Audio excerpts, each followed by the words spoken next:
The dust never settled in Randsburg. It hung in the air like a permanent fog, coating everything: the wooden storefronts, the horses tied to posts, the faces of people who'd stopped dreaming years ago. Elora Quinn walked down Main Street with her chin up and her stomach empty, carrying the last of her dignity in a worn leather purse that had once been her mother's. Inside, she had 7 coins. She needed 8. The general store smelled like coffee beans and desperation. Elora moved through the narrow aisles, her skirt brushing against sacks of flour, her eyes calculating. Bread, salt, maybe some dried beans if she was lucky. The basics. The kind of shopping you did when getting by was an optimistic assessment of your situation. "Help you find something, Miss Quinn?" Martha Hendricks stood behind the counter, her expression hovering somewhere between pity and contempt. The kind of look that made Elora's teeth clench. "Just browsing, thank you." Browsing. As if she had choices. As if this was leisure rather than arithmetic. She selected items carefully, setting them on the counter one by one. Martha rang them up with deliberate slowness, her fingers moving across the register keys like she was conducting a symphony of humiliation. "That'll be $8 even." Elora's fingers closed around the coins in her purse. She'd counted them 3 times that morning. $7.40. Close enough to trick hope into showing up, far enough to make reality sting. She pulled the coins out slowly, arranging them on the counter. 5 silver dollars. 2 quarters. Martha's eyes flicked down, then back up. The silence stretched. "I'm short," Elora said quietly. Not an apology, just a fact. "I can see that." Behind Elora, someone coughed. The store had been empty when she walked in. Now she felt the weight of eyes on her back. This was how it worked in small towns. Private failures became public entertainment fast. "I can put something back," Elora said, reaching for the bread. "Or you could come back when you have the full amount." Martha's smile was thin. Wouldn't want to break up the order.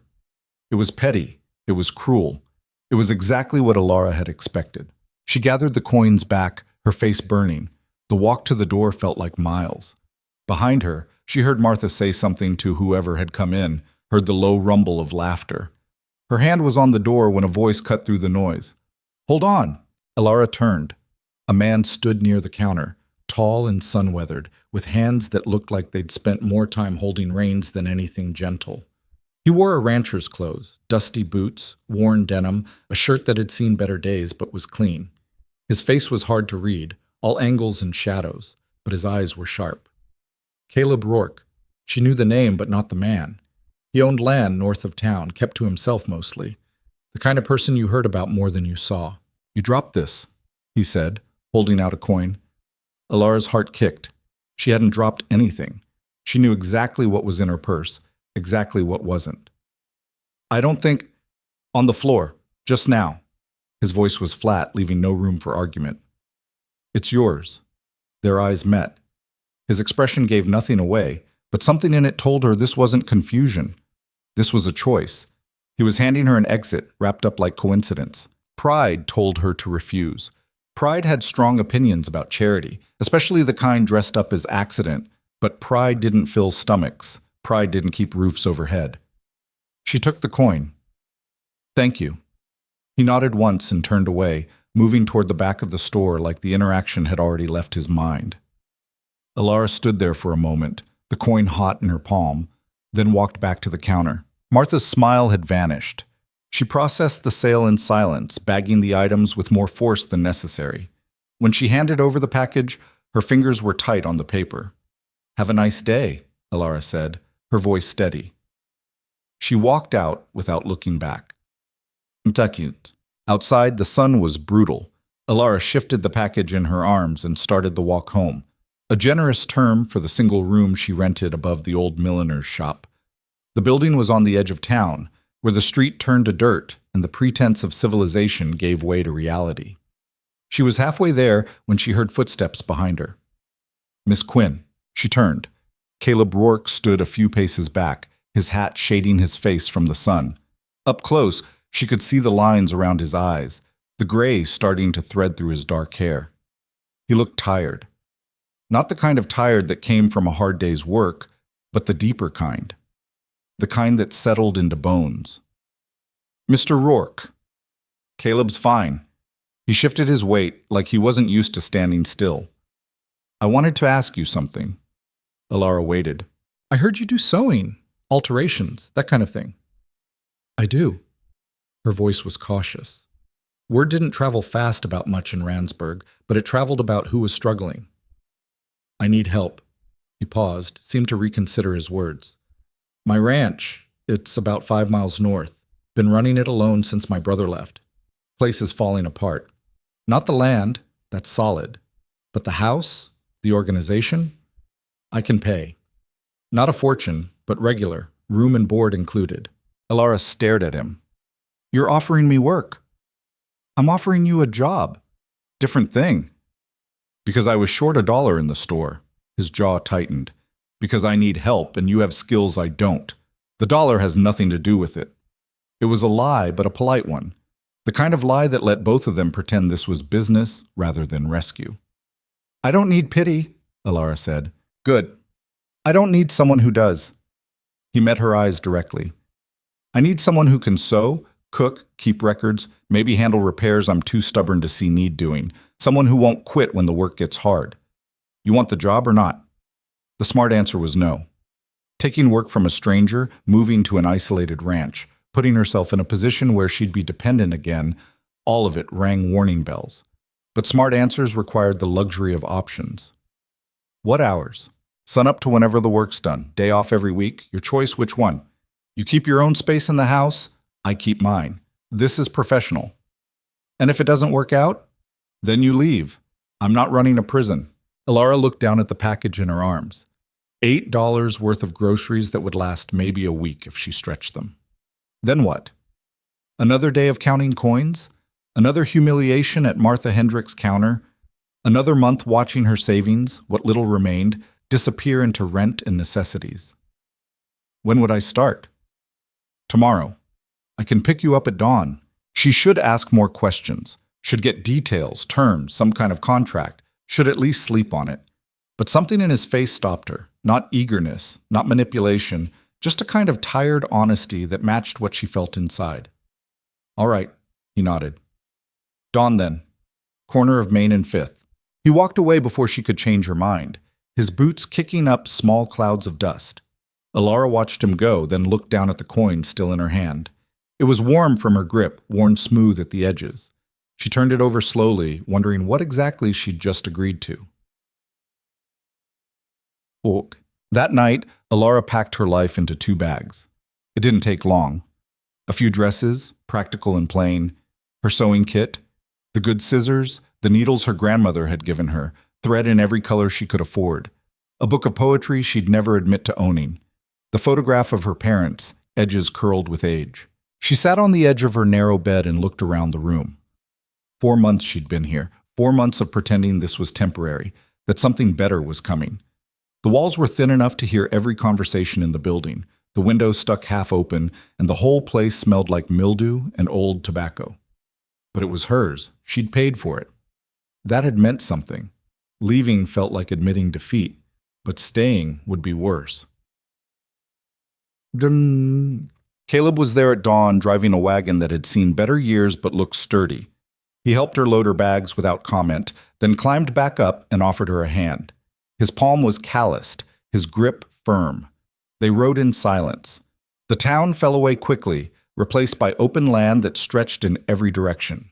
The road was rough, cutting through prairie grass and scattered scrub. In the distance, Alara could see the mountains, blue-gray against the morning sky. It's pretty, she said, more to break the silence than anything. It's hard, Caleb replied. Don't mistake pretty for easy. Fair enough. The ranch appeared gradually. First the fence line, then the barn, finally the house itself. It was larger than she'd expected, 2 stories with a wide porch that wrapped around the front. The wood was weathered but solid, and someone had planted trees years ago that now provided shade. But as they got closer, she could see the details. Peeling paint, loose boards, windows that needed washing. Caleb pulled the wagon to a stop. Home. Alara climbed down, her boots hitting packed dirt. The air smelled different out here. Cleaner, sharper.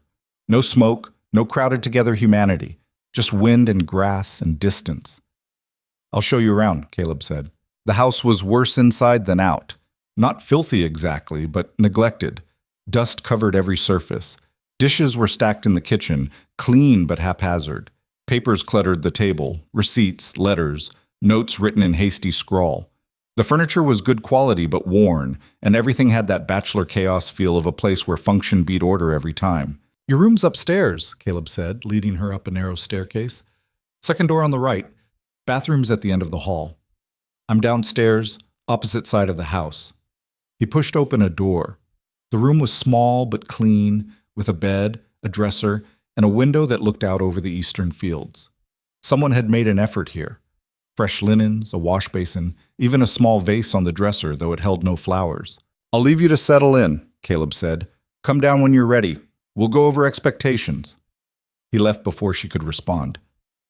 Alara set her bags down and sat on the bed. The mattress was better than the one she'd left behind. Through the window she could see the barn, the corrals, the land spreading out, isolated, remote, miles from anywhere. She'd either just made the smartest decision of her life or the most foolish. Time would tell which. They worked out a routine quickly.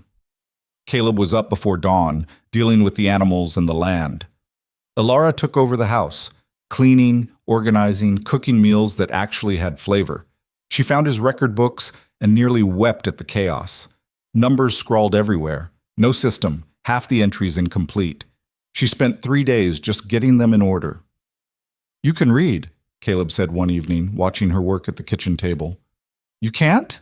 she replied without looking up. "I can. Just not well. Never had much time for school." "These records are a disaster." "I know. Half your expenses aren't even listed. How do you know what you're spending?" "I don't." She looked up then. He was leaning against the doorframe, arms crossed, expression unreadable. "How are you still in business?" "Luck, mostly, and stubbornness." "Stubbornness doesn't balance books." "No, but it keeps you getting up every morning."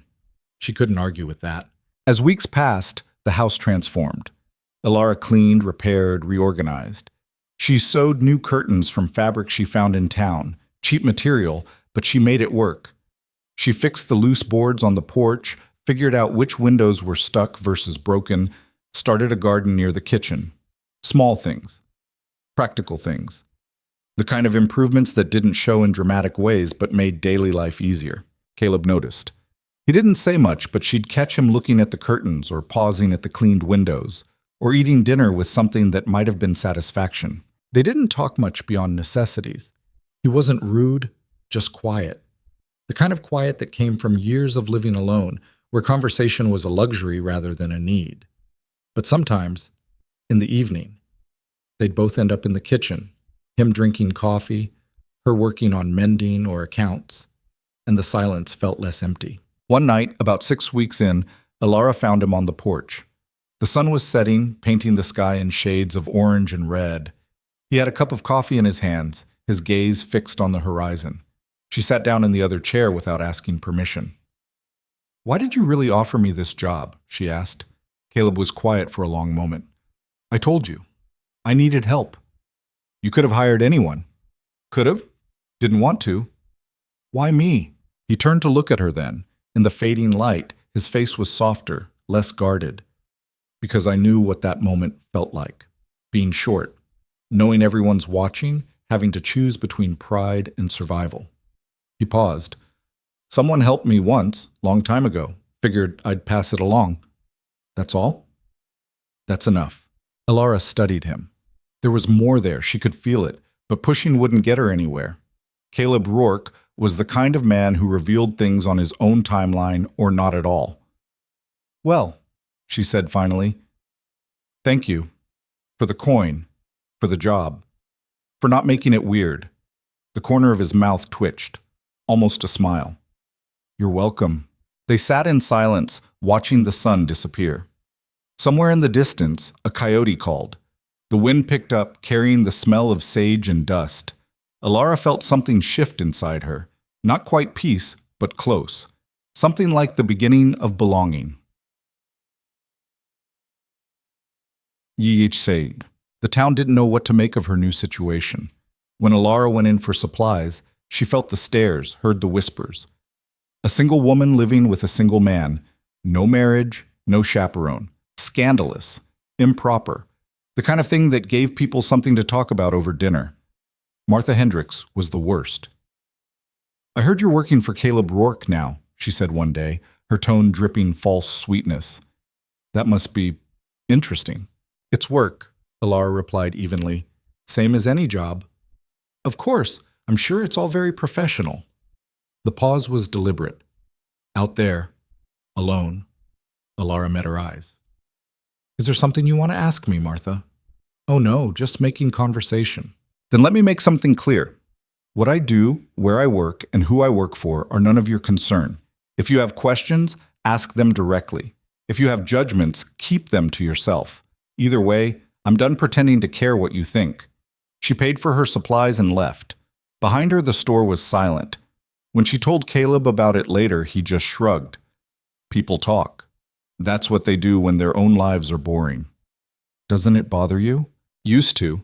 Then I realized their opinion doesn't pay my bills or feed my livestock. Stopped mattering after that." "Easy for you to say. You're a man." "True." He looked at her. "But you're tougher than most men I know. You'll be fine." It was the first real compliment he'd given her. It shouldn't have mattered as much as it did. Kand. Summer turned brutal. The heat was relentless, baking the land until everything looked brown. The well ran lower every week. Caleb worked longer hours, his face grim. Alara watched the sky for clouds that never came. One afternoon, she found him standing by the east fence, staring at the withered grass. "How bad?" she asked. "Bad enough. If it doesn't rain soon." He didn't finish. "What can I do?" "Not much." This is the part where you learn that nature doesn't negotiate. But Alara wasn't built for helplessness. She started conserving everything: water, food, resources. She found ways to stretch their supplies, made the garden work with less. She went through the books again, looking for expenses they could cut, income they could boost. "We should sell some of the herd," she said one night. Caleb's head snapped up. "What?" "Before they lose more weight. Prices are down now, but they'll be worse if the drought continues. Cut our losses, keep the strongest animals, wait for better times. Those cattle are my future. They're your past if they die. I've been running the numbers. We can keep 20 head comfortable through this. Any more, and we're gambling. I don't like it. Neither do I, but I like starving less." He stared at the ledger she'd laid out, her calculations neat and clear. Finally, he nodded. "All right, we'll sell." It hurt him, she could see that. But he trusted her judgment. That meant more than she wanted to admit. By fall, the drought broke. Rain came in heavy sheets, turning the dust to mud, filling the well, bringing the land back to life. Caleb stood in it, arms spread, laughing like a kid. Alara watched from the porch, unable to keep from smiling. They'd made it through. That night, soaked and exhausted, they sat in the kitchen drinking hot coffee. Caleb's hair was plastered to his head, his shirt still damp. He looked younger somehow, lighter. "You were right," he said, "about the cattle. We'd have lost everything otherwise." "We were both right. You knew the land, I knew the numbers. That's partnership." The word hung there. Partnership. More than employer and employee. Something closer to equal. Caleb looked at her, really looked at her. His expression was complicated: gratitude, respect, and something else she couldn't quite name. "Yeah," he said quietly. "I guess it is." The moment stretched. Alara felt her heart kick, felt the air between them change. This was dangerous territory. She'd been careful not to cross certain lines, to keep things professional, but professional was getting harder to define. She stood abruptly. "I should get some sleep." "Alara." "Good night, Caleb." She went upstairs without looking back, her heart pounding. Behind her, she heard him sigh, then the scrape of his chair as he stood. In her room, she leaned against the door and closed her eyes. This was a problem, a complication she couldn't afford. She was here to work, to survive, to build something stable. Getting tangled up in feelings would ruin everything. But feelings, she was learning, didn't much care about plans. Basit. Winter came hard and fast. Snow piled up, isolating them further. Some days the trip to town was impossible. They were trapped together, which should have made things awkward. Instead, it made them closer. They talked more.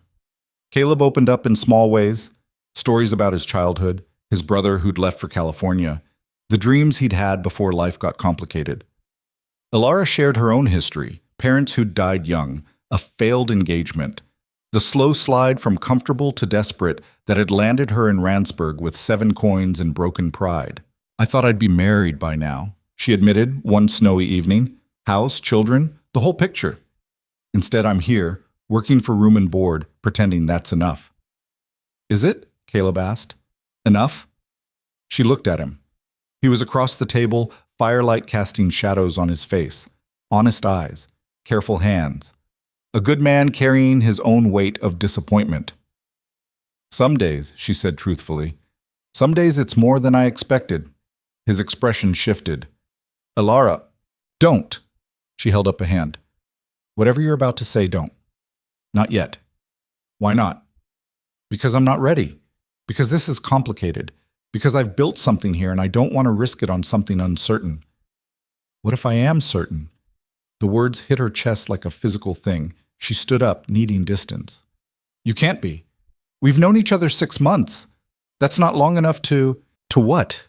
To know that you're the smartest person I've ever met? That you saved my ranch? That I look forward to coming inside because you're here?" He stood too, moving closer. "I'm not good with words, Alara. Never have been. But I know what I feel. And I feel like I've been waiting for you to walk into that store my whole life." Her throat tightened. "Caleb, you don't have to say anything, but you asked me not to lie and I won't. This is me being honest. The rest is up to you." He walked out, leaving her standing in the kitchen with her heart racing and her mind spinning. Through the window, she watched him cross to the barn, his figure dark against the snow. She could pretend she didn't feel it too, could keep hiding behind professionalism and caution, could protect herself from the risk of caring, or she could be brave. The choice, as he'd said, was hers. Mike. Alara didn't sleep that night. She lay in bed, staring at the ceiling, replaying every conversation, every look, every moment when the space between them had felt charged. This wasn't supposed to happen. She'd come here desperate and defensive, expecting temporary shelter at best. She hadn't planned on caring, hadn't planned on this ache in her chest when Caleb looked at her like she mattered. Dawn came gray and cold. Alara dressed slowly, steeling herself. When she came downstairs, Caleb was already gone. Off dealing with the animals, probably, giving her space. Smart man. She made coffee, then sat at the kitchen table with her hands wrapped around the cup. The house was quiet except for the wind outside. It would be easy to let this moment pass, to pretend the conversation hadn't happened. They could go back to the careful politeness they'd built, keep their distance, stay safe. But safety hadn't gotten her anywhere good. She found him in the barn, mucking out stalls. He looked up when she entered, his expression guarded. "We need to talk," Alara said. "All right." She took a breath. "You were right. About what you said last night.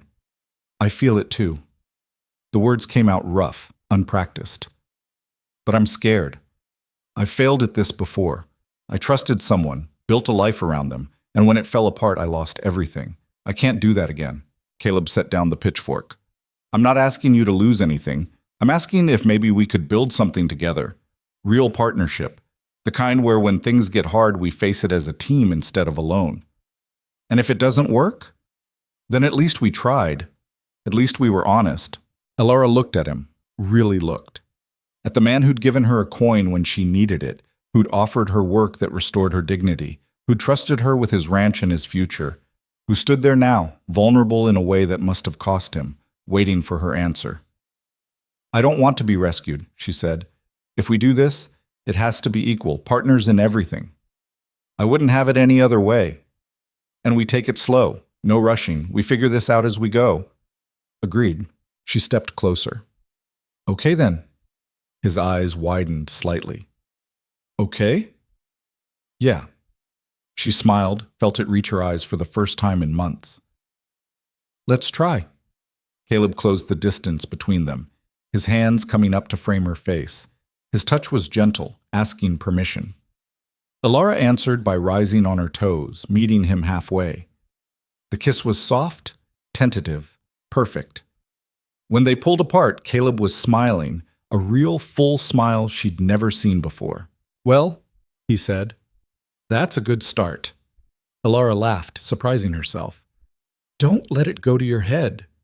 Wouldn't dream of it." They stood there in the barn, snow falling outside, the future uncertain but suddenly full of possibility.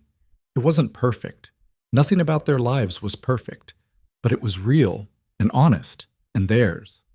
That, Alara thought, was more than enough. Spring arrived with muddy roads and the kind of optimism that made Alara nervous. Things that looked too good usually were. She and Caleb had fallen into something that resembled a relationship, though neither of them said the word out loud. They worked together during the day, ate dinner across from each other at night, and sometimes, when the work was done and the house was quiet, they'd sit close on the porch and let the silence say what words couldn't. But the town had opinions. Alara noticed it first at the mercantile. Women who used to nod politely now turned away. Conversation stopped when she approached. Martha Hendricks practically glowed with righteous satisfaction every time Alara walked through the door. "Still working out at the Rourke place?" Martha asked one morning, her voice carrying across the store. "Still am," Alara replied, not looking up from the flour sacks. "Must be quite the arrangement. You and him, all alone out there." Alara set down the sack she'd been examining and met Martha's eyes directly. "If you have something to say, say it. I'm just concerned. A woman's reputation is a fragile thing. Then maybe people should stop breaking it with their mouths." The store went quiet. Martha's face turned red. Alara paid for her supplies and left, her hands steady, even though her heart was racing. She'd known this was coming. Small towns didn't forgive women who colored outside the lines. When she got back to the ranch, Caleb was repairing fence near the house. He took one look at her face and set down his hammer. "What happened?" "Nothing new, just Martha being Martha." "She say something to you?" "She implied something. There's a difference." Alara started unloading supplies from the wagon. "Doesn't matter. Let them talk." "It does matter if it bothers you." "What bothers me is that people have nothing better to do than speculate about my life." She grabbed a sack of flour with more force than necessary. "I'm working. I'm earning my way. That should be enough." Caleb stepped closer, his voice low. "You want me to talk to her?" "No. I want to ignore her and move on with my day." But ignoring it got harder.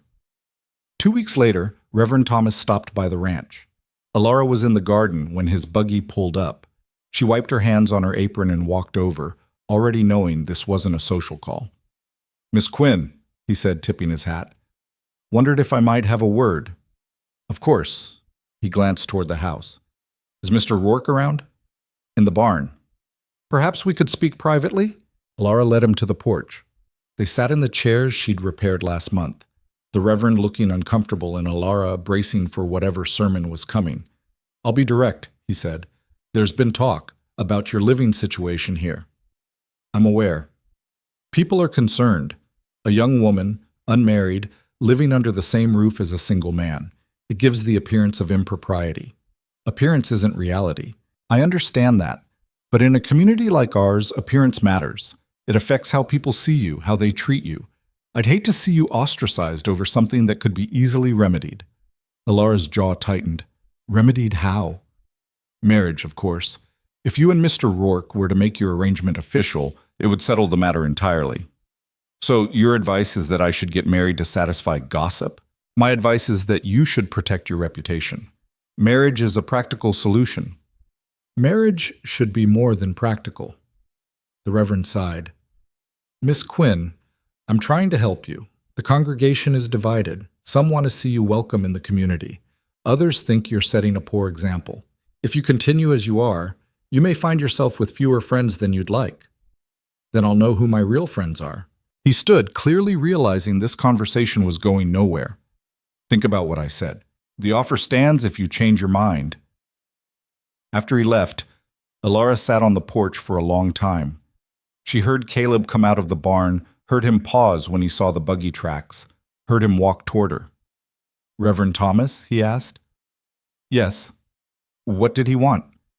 To remind me that my choices have consequences. She looked up at him.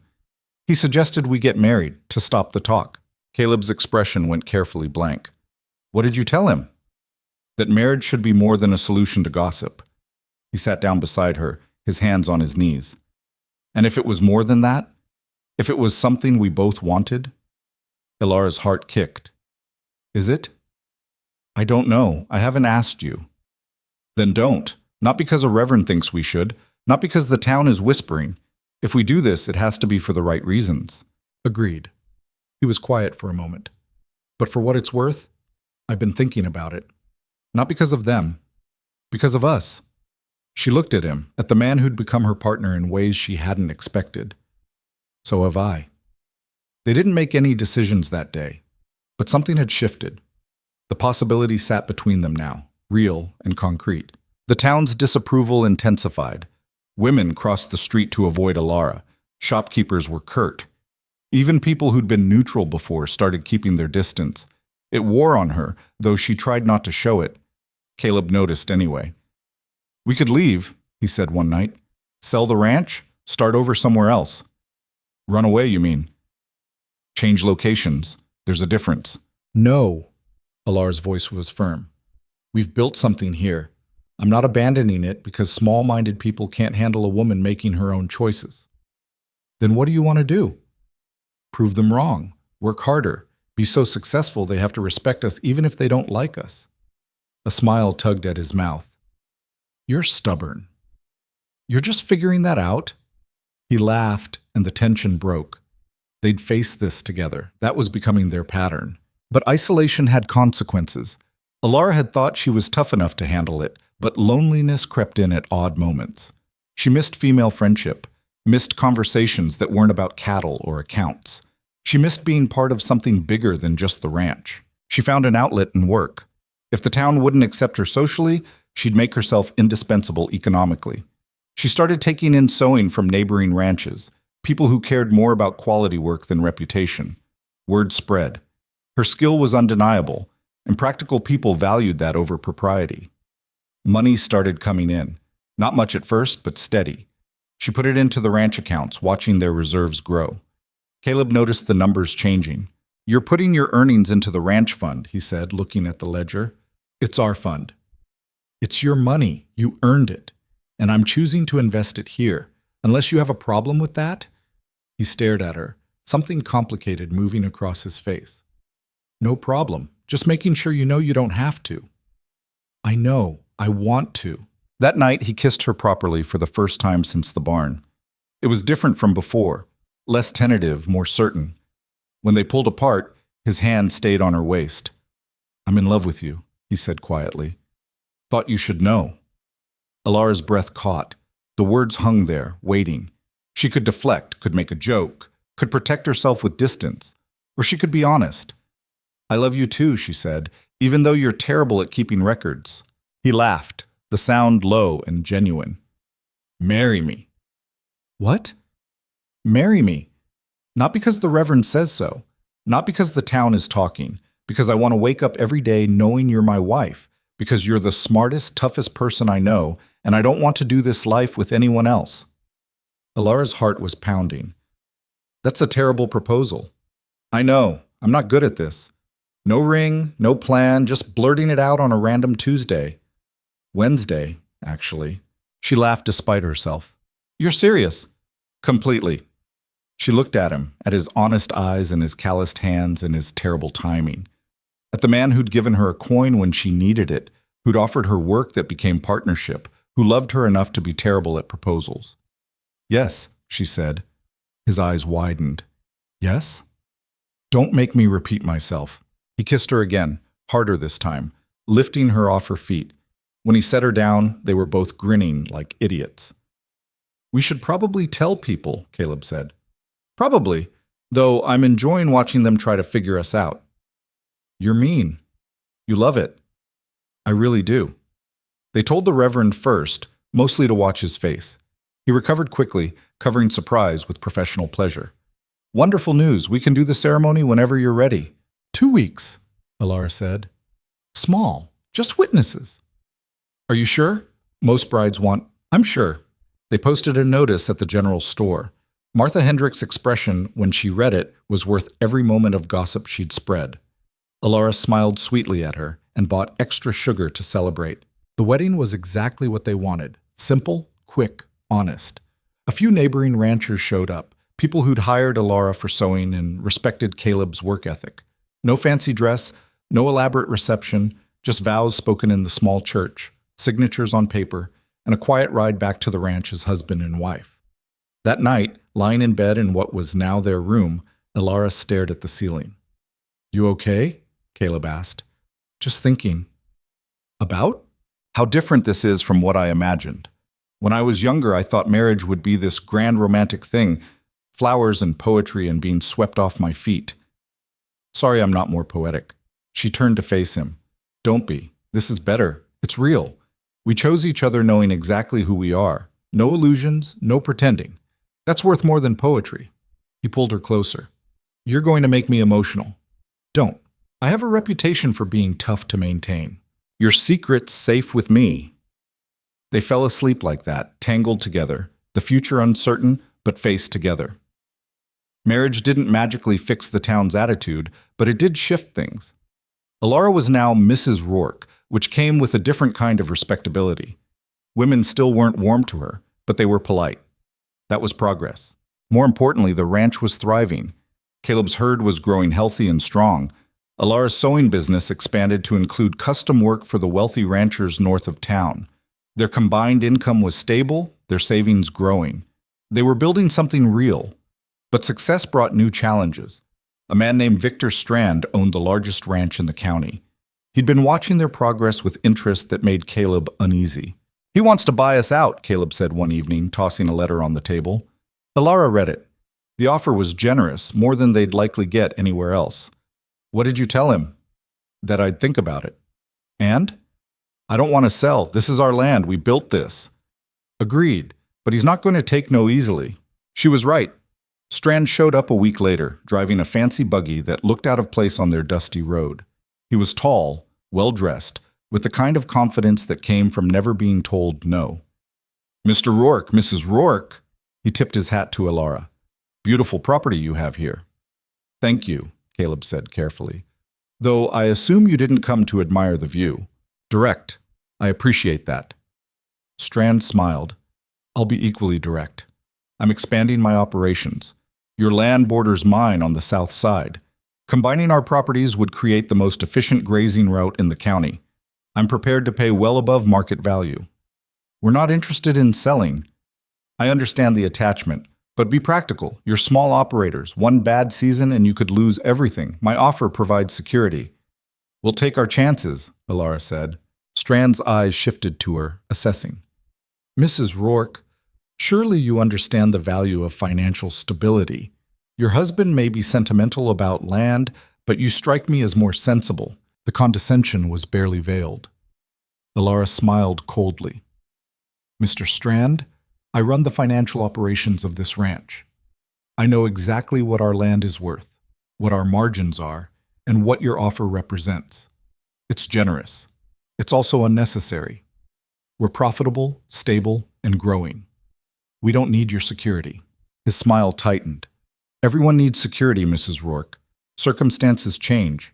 Weather fails. Markets shift. Having a powerful neighbor who wishes you well is valuable. Having one who doesn't can be, difficult." Caleb stepped forward. "That sounds like a threat." "Not at all, just reality. Think about my offer. I'll be in touch." After he left, Caleb turned to Alara. "He's going to be a problem." "Probably. But we've handled problems before." "Not like him? He has money, influence. If he wants to make things difficult, then we'll deal with it, together." But Strand wasn't bluffing. Over the next few months, small things started going wrong. Fences cut, cattle wandering onto his land, which he graciously returned while suggesting they needed better oversight.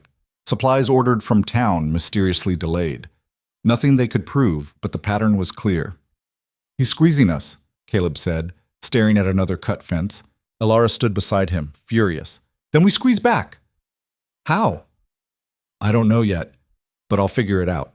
She went through their books again, looking for vulnerabilities. What she found was an opportunity. Strand's ranch was massive, but inefficient.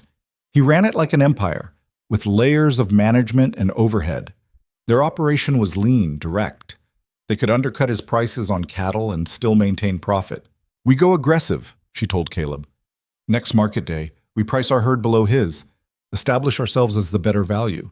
He can't drop his prices without revealing his bloat." "That's risky. If it doesn't work, it'll work. His customers are practical ranchers. They'll buy quality at a lower price.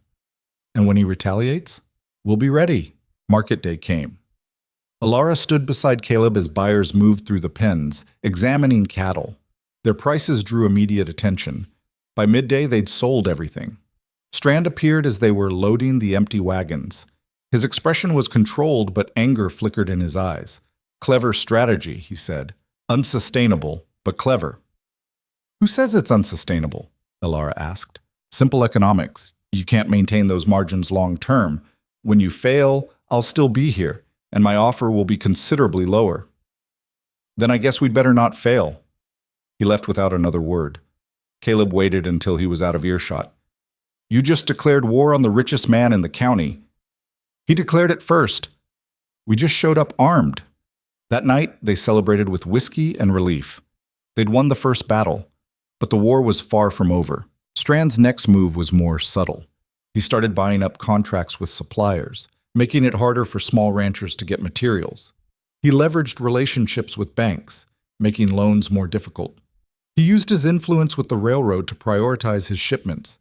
It was economic warfare, designed to strangle competitors slowly. Alara countered by building alliances.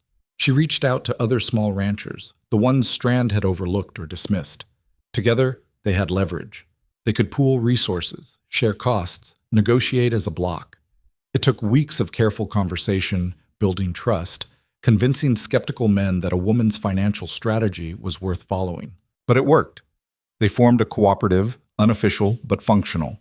When Strand tried to monopolize a supplier, they went elsewhere together. When banks hesitated on individual loans, they applied for group credit with combined assets as collateral. Strand noticed. His friendly warnings became cold threats. He suggested that accidents could happen to people who didn't know their place. Caleb wanted to confront him directly. Alara counseled patience. "He's trying to provoke us into doing something stupid," she said. "Don't give him the satisfaction." "I'm not letting him threaten you." "He's not threatening me. He's threatening the idea of me." There's a difference. But the pressure was wearing. They were constantly vigilant, constantly strategizing. The ranch that had been their refuge became a battlefield. Some nights, Alara lay awake, running scenarios in her head, looking for the next vulnerability. Caleb found her one of those nights, sitting at the kitchen table at 2 a.m. with the ledgers spread out. "Come to bed," he said gently. "I'm missing something. There's a weakness in our position, and I can't see it. Maybe there isn't one. Maybe we're doing everything right. That's not how this works. There's always a weakness." He sat down across from her.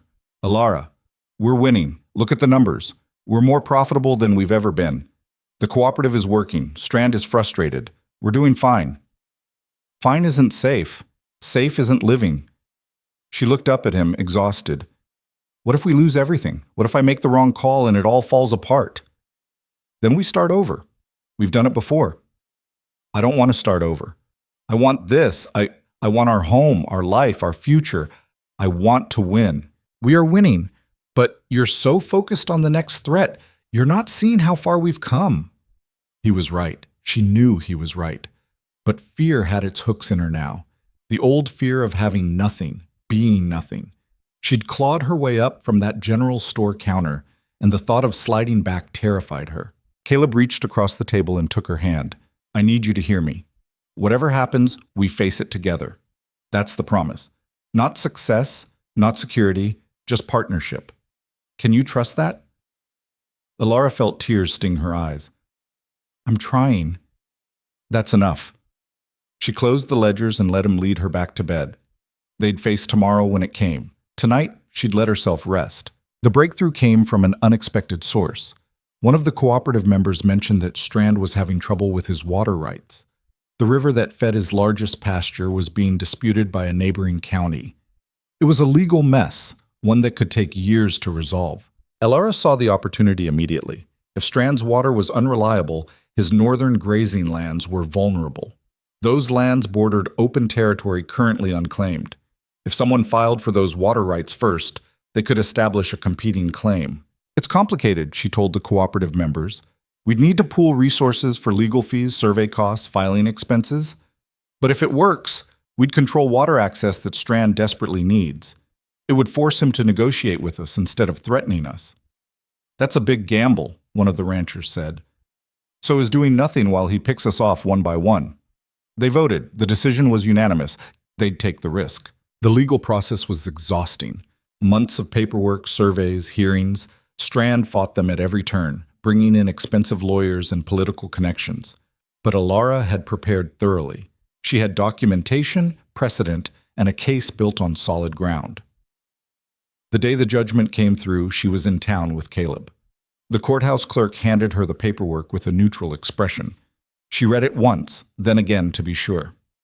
"We won," she said quietly. Caleb's eyes widened. "We won. We won." They stood there on the courthouse steps, holding a piece of paper that changed everything. The water rights were theirs. Strand would have to negotiate with them or lose access to a third of his grazing land. That evening, Strand himself showed up at their ranch. His expression was carefully controlled, but defeat flickered beneath it. "Mrs. Rower," he said, "I underestimated you." "Most people do. I'd like to discuss terms for water access." "I'm sure you would." "Name your price," Elara smiled. "I don't want your money, Mr. Strand. I want a binding agreement. You leave the cooperative members alone. No more economic pressure, no more threats, no more games. You operate your ranch, we operate ours, and we coexist peacefully. In exchange, you get fair access to the water rights at market rates." "That's generous. It's practical. I don't want war. I never did. I just want to build our life without interference." Strand studied her for a long moment. "You would have made a formidable business partner." "I already have a partner." He glanced at Caleb, then nodded slowly. "Very well. I'll have my lawyers draw up the agreement." After he left, Caleb pulled Elara into his arms. "You did it. We did it. No, this was you, your strategy, your vision, your guts." She leaned into him, letting herself feel the victory. They'd won. Not just the legal battle, but something bigger. They'd proven that small operators could stand up to power, that intelligence and determination could beat money and influence. That night, they celebrated with the cooperative members. The gathering was raucous, full of relief and triumph. Elara found herself laughing genuinely for the first time in months, the weight finally lifting. As the evening wound down and people headed home, she stood on the porch with Caleb, watching the stars.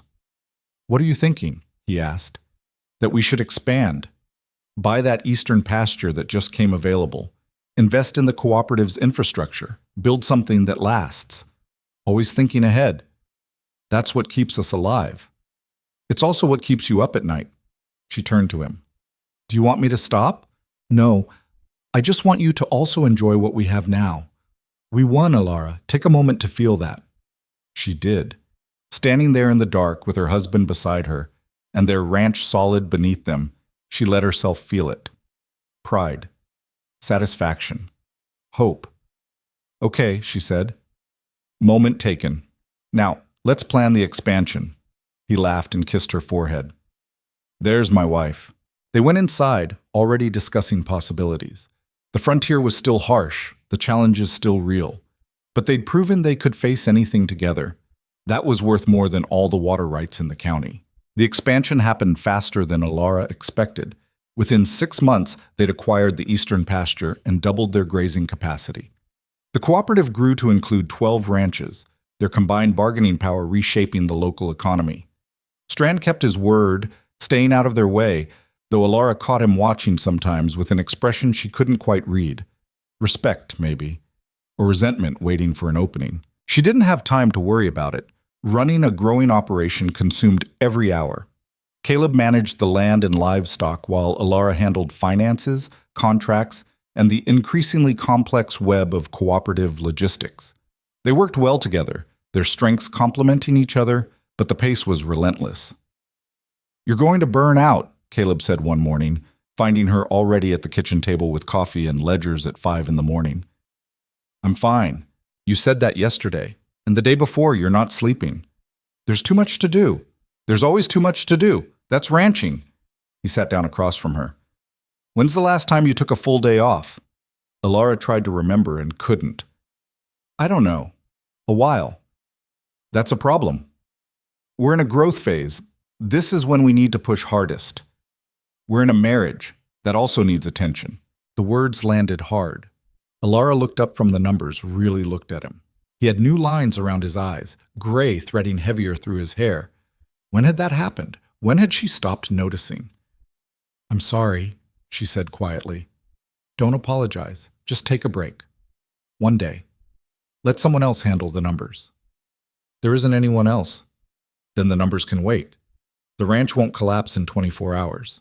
She wanted to argue, but he was right. She'd been so focused on building, on winning, on proving they could succeed, that she'd forgotten why they were doing it. This was supposed to be their life together, not just a business. "Okay," she said. "Tomorrow. No work." Caleb's eyebrows rose. "Really? Don't sound so shocked. I'm just wondering if you know how to not work." "I guess we'll find out." The next day felt strange. Ilara woke up naturally instead of to an alarm, lay in bed for an extra hour, ate breakfast slowly. Caleb suggested a ride out to the far boundary of their property, where a creek ran through cottonwood trees and the land opened up to views of the mountains. They rode in comfortable silence, the horses picking their way along the familiar trail. When they reached the creek, Caleb dismounted and helped Ilara down. They sat on the bank, boots off, feet in the cold water. "I forget how beautiful it is out here," Ilara said. "You're always looking at numbers instead of scenery. Numbers keep us fed. Beauty keeps us human." She turned to look at him. "When did you become philosophical?" "I've always been philosophical. You just haven't been listening." It was true. She'd been so consumed with strategy and survival that she'd stopped paying attention to the person beside her. That was dangerous in a different way than financial risk. "Tell me something," she said. "Something you've been thinking about that has nothing to do with the ranch." Caleb was quiet for a moment, watching the water move over rocks. "I've been thinking about my brother, Thomas. Wondering if he ever made it in California, if he found whatever he was looking for." "Do you miss him?" "Sometimes. Mostly I'm angry at him for leaving, but also I get it. This life isn't for everyone." "Do you wish you'd gone with him?" "No." His answer was immediate. "I found what I was looking for here. Just took longer than I expected." Ilara reached for his hand. "I'm glad you stayed." "Me too." He squeezed her fingers. "Your turn. Tell me something." "I'm pregnant." The words came out before she'd planned them, before she'd even fully processed what the doctor in town had confirmed last week. Caleb went completely still beside her. "What?" "I'm pregnant. About 3 months, near as we can tell." He stared at her, his expression cycling through shock, disbelief, and something that might have been joy. "Are you sure?" "Saw Doc Morrison last week." "He's sure." "Last week? You've known for a week and didn't tell me?" "I was processing." "Processing." He let out a breath that was half laugh, half something else. "We're having a baby." "Apparently." "How do you feel about it?" Ilara considered the question honestly. "Terrified. We're in the middle of an expansion. I'm running the cooperative. The timing is terrible." "There's never a good time." "That's not comforting. It's not meant to be. It's just true." He pulled her closer. "But we'll figure it out. Same as everything else." "A baby is different than a business deal." "Not that different. Both require planning, resources, and the ability to handle things when they go sideways." Despite herself, Ilara laughed. "That's a terrible comparison." But not wrong. They sat there by the creek, the enormity of it settling around them. A baby. A whole new person who would depend on them completely. The thought was overwhelming in a way that economic warfare had never been. "I don't know how to be a mother," Ilara said quietly. "I don't know how to be a father." "That's not reassuring." "We didn't know how to run a ranch either. We learned." Children are more complicated than cattle. Only slightly. This time when she laughed, it was real. Some of the fear loosened its grip. They would figure it out. They always did. But pregnancy changed everything in ways Alara hadn't anticipated. The exhaustion hit first, deep and unrelenting. Then the nausea, which made mornings miserable and paperwork impossible. Her body was doing things she couldn't control, couldn't strategize around. It was humbling and infuriating in equal measure. Caleb tried to help, taking over more of her tasks, but he didn't have her head for numbers. Mistakes crept into the books. Contracts got misread. Alara found herself having to fix things while feeling like she might throw up at any moment. "This is ridiculous," she muttered one afternoon, redoing a supply order Caleb had botched. "I can't even keep down food, and I'm still better at this than anyone else." "Maybe that's a sign you need to delegate more," Caleb said carefully. "To who? There's no one else who understands the system." "Then train someone." "That takes time we don't have. We're about to have a baby. We'll have even less time then." He was right, but admitting it felt like failure. Alara had built herself into an indispensable position, and now that position was becoming unsustainable. She needed help, but trusting someone else with what she'd created was terrifying. The solution came from an unexpected direction. A young woman named Sarah Porter showed up at the ranch one morning, looking for work. She was 19, sharp-eyed, with ink-stained fingers and an air of determination that reminded Alara of herself years ago. "I heard you might need help with bookkeeping," Sarah said. "I'm good with numbers. Worked at my father's store keeping records until he sold it." Alara studied her. "Why come here? Plenty of businesses in town need bookkeepers." "Because they won't hire a woman for the job. You will." The honesty was refreshing. Alara invited her inside, set her at the kitchen table with a complex ledger problem, and watched her work. The girl was fast, accurate, and didn't need hand-holding. Within an hour, Alara knew she'd found someone worth training. "You're hired," she said. 2-week trial. If it works out, permanent position." Sarah's face lit up. "Thank you. You won't regret it." "I better not. I don't have the energy to train replacements." Training Sarah was easier than Alara expected. The girl absorbed information quickly, asked smart questions, and caught mistakes before they became problems. Within a month, she was handling basic bookkeeping independently. Within 2, she was managing supplier contracts. Alara finally had breathing room. But just as one problem eased, another emerged. The pregnancy was getting harder. By month 6, Alara was exhausted all the time. Her back ached constantly, and simple tasks felt monumental. Doc Morrison told her to rest more. She ignored him until Caleb physically removed the ledgers from her hands one evening. "You're done for today," he said firmly. "I'm in the middle of—" "I don't care. Sarah can handle it. You need to rest." "I don't need to—" "Alara." His voice was sharp enough to stop her. "You're pushing too hard. I can see it. Sarah can see it. Everyone can see it except you. If you don't slow down, something's going to give. And it might be you." The fear in his eyes got through when logic wouldn't. She was scaring him, and that scared her. "Okay," she said quietly. "I'll rest." She tried. She really did. But resting felt like losing control, and losing control felt like sliding backward. Old fears resurfaced, being dependent, being helpless, being one coin short again. She knew it was irrational. They were successful now, stable, secure, but fear didn't care about facts. Sarah noticed. One afternoon, she found Alara on the porch, staring at nothing. "Mrs. Rourke, you all right?" Alara forced a smile. "Fine, just tired." Sarah sat down uninvited, her young face serious. "Can I tell you something?" "Go ahead." "When my mother was pregnant with my youngest brother, she worked herself sick trying to keep everything perfect. Thought if she stopped moving, everything would fall apart. She ended up bedbound the last 2 months, and my father had to run everything anyway. She told me later her biggest regret was not trusting him sooner." Alara looked at the girl. "That's a pointed story." "It's a true one." Sarah met her eyes. "You've built something amazing here, but you've also got good people around you. Maybe it's time to trust that." The words stuck. That night, lying in bed with Caleb's hand on her belly, feeling the baby kick, Alara made a decision. "I'm stepping back," she told him. "What?" "From the day-to-day operations. Sarah can handle the bookkeeping. You know the land. The cooperative members can manage their own coordination.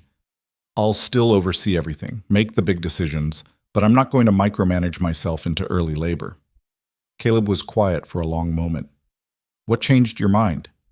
A 19-year-old girl telling me her mother's story, and realizing I'm about to become someone's mother and I want to actually be present for it. He kissed her forehead. Took you long enough. Don't push it. Wouldn't dream of it. Stepping back was harder than Alara expected. Every instinct screamed at her to check the books, verify the orders, oversee every detail, but she forced herself to trust the systems she'd built, the people she'd trained. And slowly, grudgingly, she admitted that things ran fine without her constant involvement. Better than fine, actually. Sarah brought fresh ideas to the bookkeeping system, streamlining processes Alara had been too close to see needed improvement. Caleb expanded their breeding program with an eye toward long-term sustainability. The cooperative members took more initiative, solving problems themselves instead of waiting for direction. Alara had made herself indispensable, but in doing so, she'd limited everyone else's growth. Letting go gave them room to step up. The baby came early, 3 weeks before expected. Alara was reviewing contracts with Sarah when her water broke. She looked down at the puddle on the floor with more annoyance than panic. "Well," she said, "that's inconvenient." Sarah's eyes went wide. "Should I get Mr. Rourke?" "Probably. And the doctor, though not necessarily in that order." The labor was long and brutal. 15 hours of pain that made economic warfare seem pleasant by comparison. Caleb stayed beside her the whole time, letting her grip his hand hard enough to leave bruises. Doc Morrison was calm and competent, walking her through each stage. "Almost there," he said. "One more push." Alara pushed, feeling like she was being torn apart, and suddenly there was crying. Not her crying, though she was doing that too, but a baby's cry, sharp and indignant. "It's a girl," Doc Morrison said, placing a tiny, furious creature on Alara's chest. Alara looked down at her daughter, at this impossibly small person with dark hair and Caleb's nose and lungs that clearly worked fine. The baby stared up at her with unfocused eyes, and something in Alara's chest cracked wide open. "Hi," she whispered. "I'm your mother. I have no idea what I'm doing." Beside her, Caleb was crying openly, his hand gentle on the baby's head. "She's perfect." "She's angry." "She's your daughter. Of course she's angry." Despite the exhaustion, Alara laughed. Their daughter. A whole person they'd created who would depend on them for everything. The responsibility was staggering. They named her Catherine, after Alara's mother, called her Katie almost immediately because the baby seemed too small for such a formal name. The first weeks were chaos. Katie slept in bursts, ate constantly, and cried for reasons Alara couldn't always decipher. Alara was exhausted in ways that made pregnancy fatigue seem gentle. Her body hurt. Her emotions were everywhere. And somehow she was responsible for keeping this tiny human alive. "I don't think I'm good at this," she told Caleb one night, rocking a screaming Katie at 2 a.m.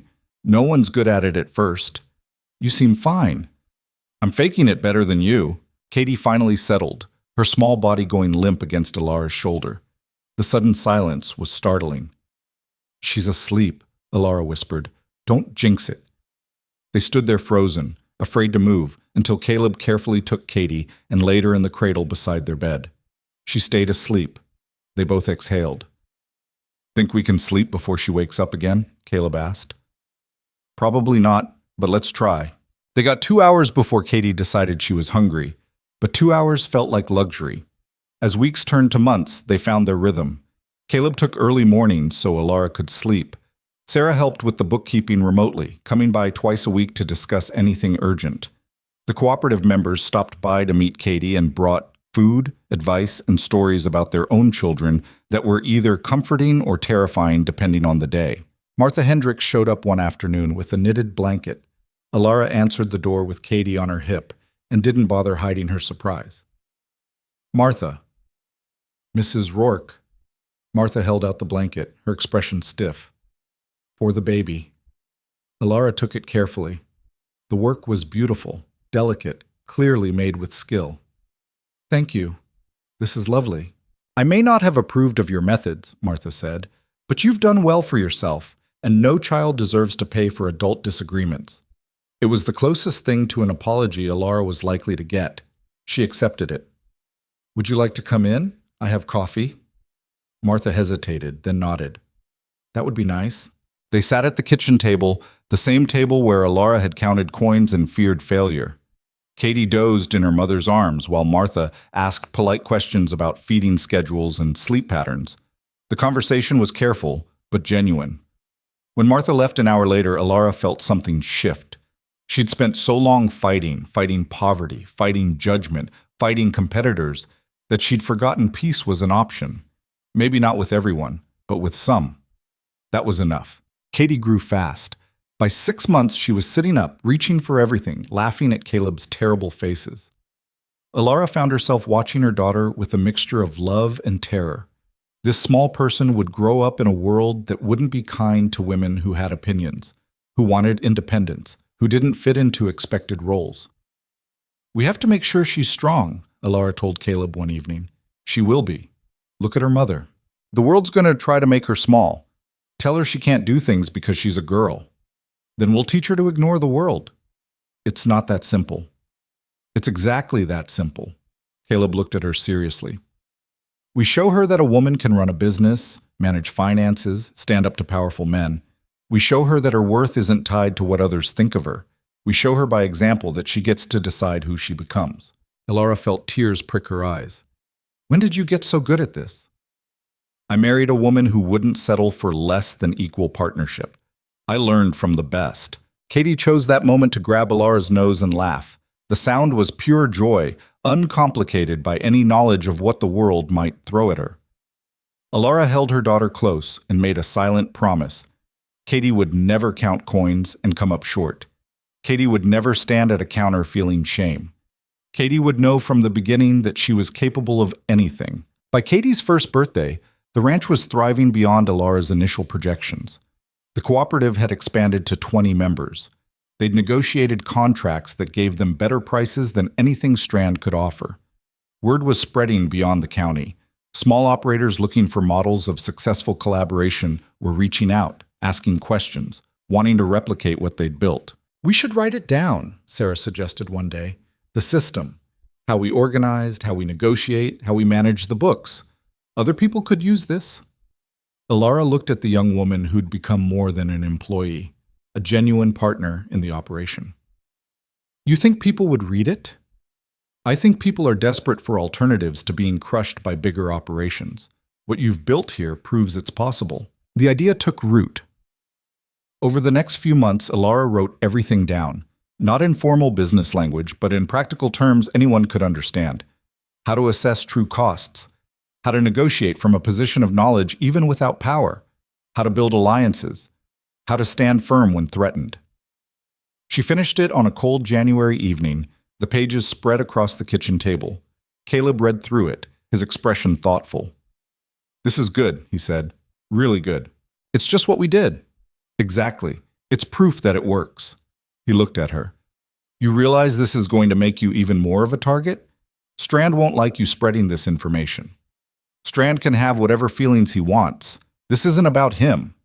Still, be prepared for pushback." The pushback came, but not from Strand. A newspaper editor in the county seat wanted to publish excerpts of Alara's manual, turning it into a series of articles. The response was immediate and divided. Some readers praised it as practical wisdom. Others called it radical, dangerous, an attack on the natural order of business. Letters poured in, some supportive, some hostile. One particularly nasty piece called Alara a troublemaker who didn't understand her place. Caleb found her reading it at the kitchen table, her jaw tight. "Don't," he said. "Don't what?" "Let them get to you. You knew this would happen. Knowing it and reading it are different things. Then stop reading them." "I can't just ignore criticism." "You can when it's not actually about your work. This is about you being a woman telling men they're doing things wrong. That threatens them. Their anger isn't about your ideas, it's about their fear." He was right, but it still stung. Alara had thought she was past caring what strangers thought. Apparently not. But for every hostile letter, 2 more came asking questions, seeking advice, wanting to learn. A rancher 3 counties over wrote that he'd implemented her alliance model and it had saved his operation. A widow managing her late husband's farm thanked Alara for giving her the tools to fight back against a buyer trying to cheat her. Those letters mattered more than the hostile ones. Alara kept them in a box, reading them when doubt crept in. The work continued. Katie learned to walk, then run, then talk in sentences that were mostly demands. Up, more, mine. She had her mother's determination and her father's stubbornness, a combination that promised interesting teenage years. Sarah got married to a cooper's son, a quiet young man who seemed awed by his wife's intelligence. She kept working, bringing her new husband into the cooperative as a supplier. The network grew organically, each connection strengthening the whole. Strand, true to his word, stayed out of their way. But Alara caught him at the general store one day, watching her with an unreadable expression. "Mrs. Rourke?" he said, tipping his hat. "Mr. Strand?" "I read your articles. Interesting perspective. I'm sure you disagreed with most of it." "On the contrary, I found it quite sound." He paused. "I may not like being on the receiving end of your strategies, but I respect the mind behind them." It was the closest thing to a compliment she'd get from him. Alara accepted it with a nod. "Competition makes us all better," she said. "Indeed, though I suspect you're going to make things considerably more competitive for everyone." "That's the idea." He smiled slightly, a genuine expression. "I almost wish I'd hired you instead of fighting you. You couldn't afford me." He laughed at that, a real laugh. "No, I suspect I couldn't." They parted on terms that weren't quite friendship, but were no longer hostility. Progress, Alara thought. That evening, she sat on the porch with Katie on her lap, watching the sun set over land that was theirs. Not because someone gave it to them, but because they'd fought for it, built on it, made it mean something. Caleb joined them, settling into his chair with a cup of coffee. "What are you thinking about?" he asked. "That coin, the one you gave me in the store. That was years ago." "I know, but everything started there. One coin, one moment, one decision to help instead of ignore. You would have found another way." "Maybe, but I'm glad it was your way." Katie squirmed, wanting down. They watched her toddle across the porch, fearless and determined, a whole person with her own future built on the foundation they'd created. "We did good," Caleb said quietly. "We did." Alara reached for his hand. "And we're not done yet." The frontier stretched out before them, still harsh, still demanding, but they'd proven they could handle it. Together, they'd turn desperation into prosperity, isolation into community, one missing coin into a legacy. Whatever came next, they'd face it the same way they'd faced everything else, with intelligence, determination, and partnership. That was enough. It had always been enough. The drought returned in Katie's third summer, worse than before. The sky stayed empty for weeks, then months. Grass withered, streams ran dry. Caleb stood at the fence line watching cattle grow thin, his face harder than Alara had seen in years. "How bad?" she asked, though she already knew from the books. "Bad enough that we need to make decisions. Soon." The cooperative met that evening. 12 families crowded into the Rourke kitchen. The mood was grim. Everyone knew what drought meant: sell early and take losses, or hold on and risk losing everything. "We sell half now," Alara said, spreading the numbers across the table. "Keep the strongest animals, the breeding stock. Cut our losses before they get worse." "And if the drought breaks next month?" one of the ranchers asked. "Then we rebuild from strong foundation instead of nothing. We've been here before. We know waiting doesn't help." Thomas Ward, who owned the ranch north of theirs, shook his head. "I can't afford to sell at these prices. I'm already operating on debt." "You can't afford not to," Sarah said quietly. She'd been running his numbers too, knew exactly how precarious his position was. If you wait 2 more months and the drought continues, you'll lose everything, including the land. "She's right," Caleb added. "I know it hurts, but losing half is better than losing all." The vote was close, but they agreed. Over the next week, they drove their herds to market together, a long, dusty procession that felt like defeat, even though Alara knew it was survival. The prices were worse than projected. Buyers knew desperation when they saw it. Alara watched the money come in and immediately allocated it, paying down debts, securing feed for remaining animals, building reserves for the long haul. It was smart strategy, but cold comfort. That night, Katie woke up crying. Alara went to her, found her daughter hot with fever. She called for Caleb, who felt Katie's forehead, and swore quietly. "Get Doc Morrison," he said. The doctor arrived at dawn, examined Katie with gentle hands while she whimpered. His face gave nothing away until he finished. Influenza, he said, going around town. Keep her cool, lots of water, watch for the fever spiking. Will she be all right? Alara heard the fear in her own voice. Most children recover fine, but you need to be vigilant. If she gets worse, send for me immediately. The next 3 days were hell. Katie's fever climbed, her small body shaking with chills despite the summer heat. Alara barely slept, keeping vigil beside the bed, changing cool cloths, trying to get water into her daughter's system.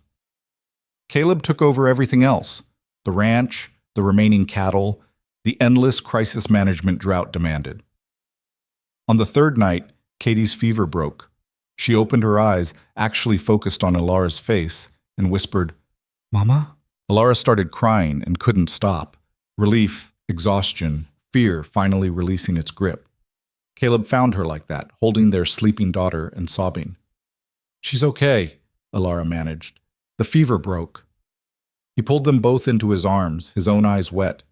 They stayed like that until Katie stirred, complaining about being squished. It was the most beautiful sound Alara had ever heard.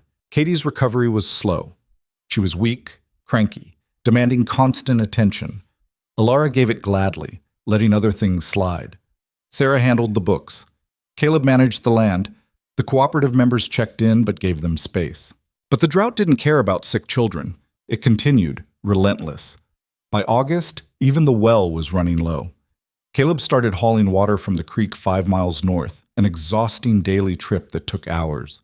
Other ranchers were doing the same, their faces gaunt with worry. Thomas Ward stopped by one evening, his hat in his hands. "I need to ask a favor." Caleb and Alara exchanged glances. Thomas was proud. Asking for anything meant things were desperate. "What do you need?" Caleb asked. "A loan, just to get through to spring. The bank won't extend my credit, and I'm 60 days from losing the ranch."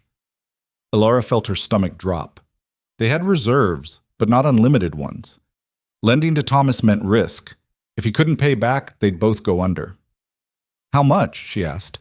Thomas named a figure that made her wince. It was doable, but barely, and only if nothing else went wrong. "Let me look at the numbers," she said. "I'll have an answer tomorrow." After he left, she and Caleb sat at the kitchen table in heavy silence.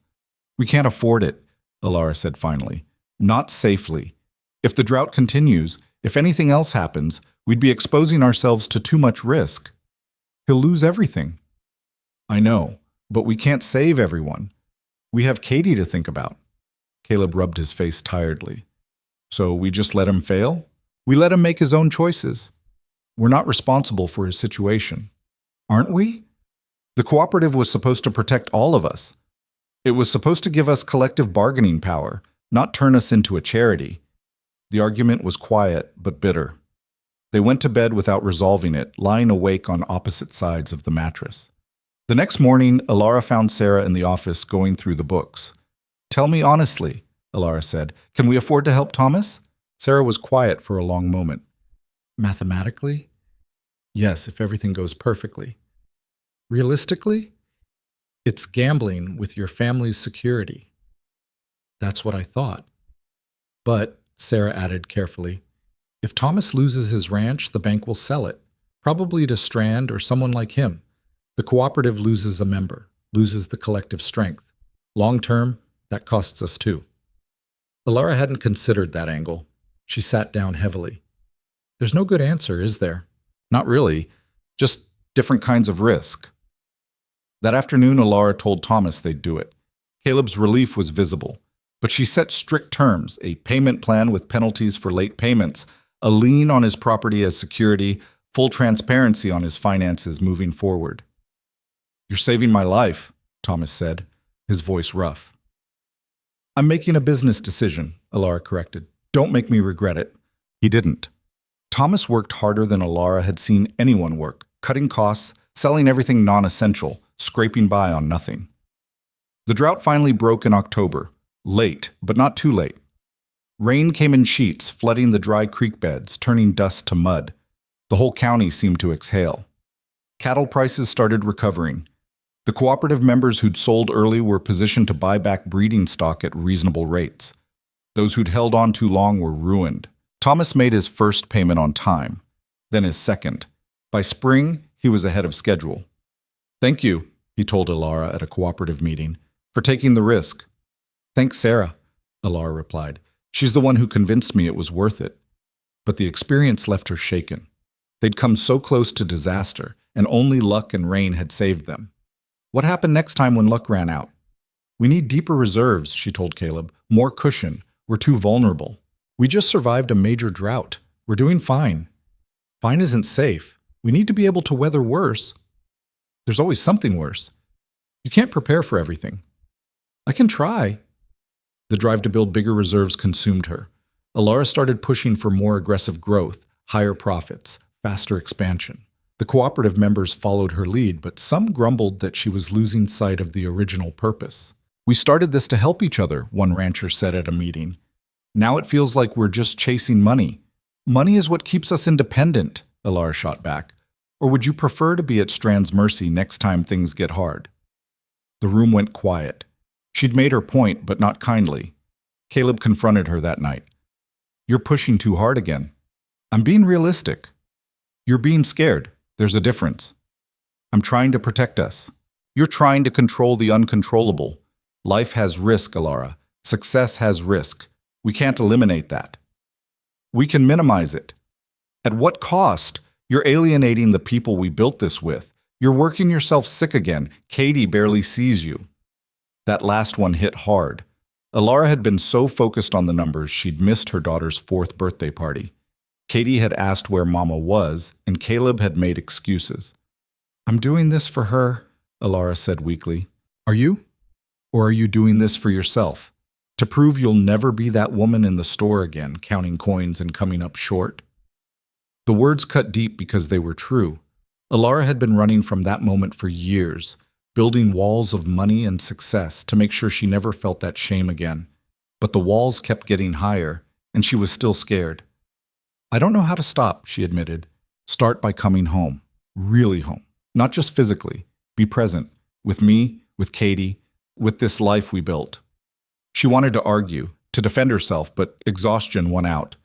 "Okay, I'll try." It was harder than she expected. Slowing down felt dangerous, like inviting disaster. But she forced herself to leave the office earlier, to play with Katie, to have dinner with her family without ledgers on the table. Some days she managed it, some days she failed. Katie helped by demanding attention in ways that couldn't be ignored. She was smart, curious, and relentlessly energetic. She wanted to know how everything worked, why things were the way they were, what Mama did in the office all day. "I manage money," Alara explained one afternoon. Katie perched on her lap while she worked. "Why?" "So we can buy things we need." "Why?" "Because things cost money." "Why?" Alara looked at her daughter's earnest face and laughed. "You're going to be trouble when you grow up." "Like you?" "Exactly like me."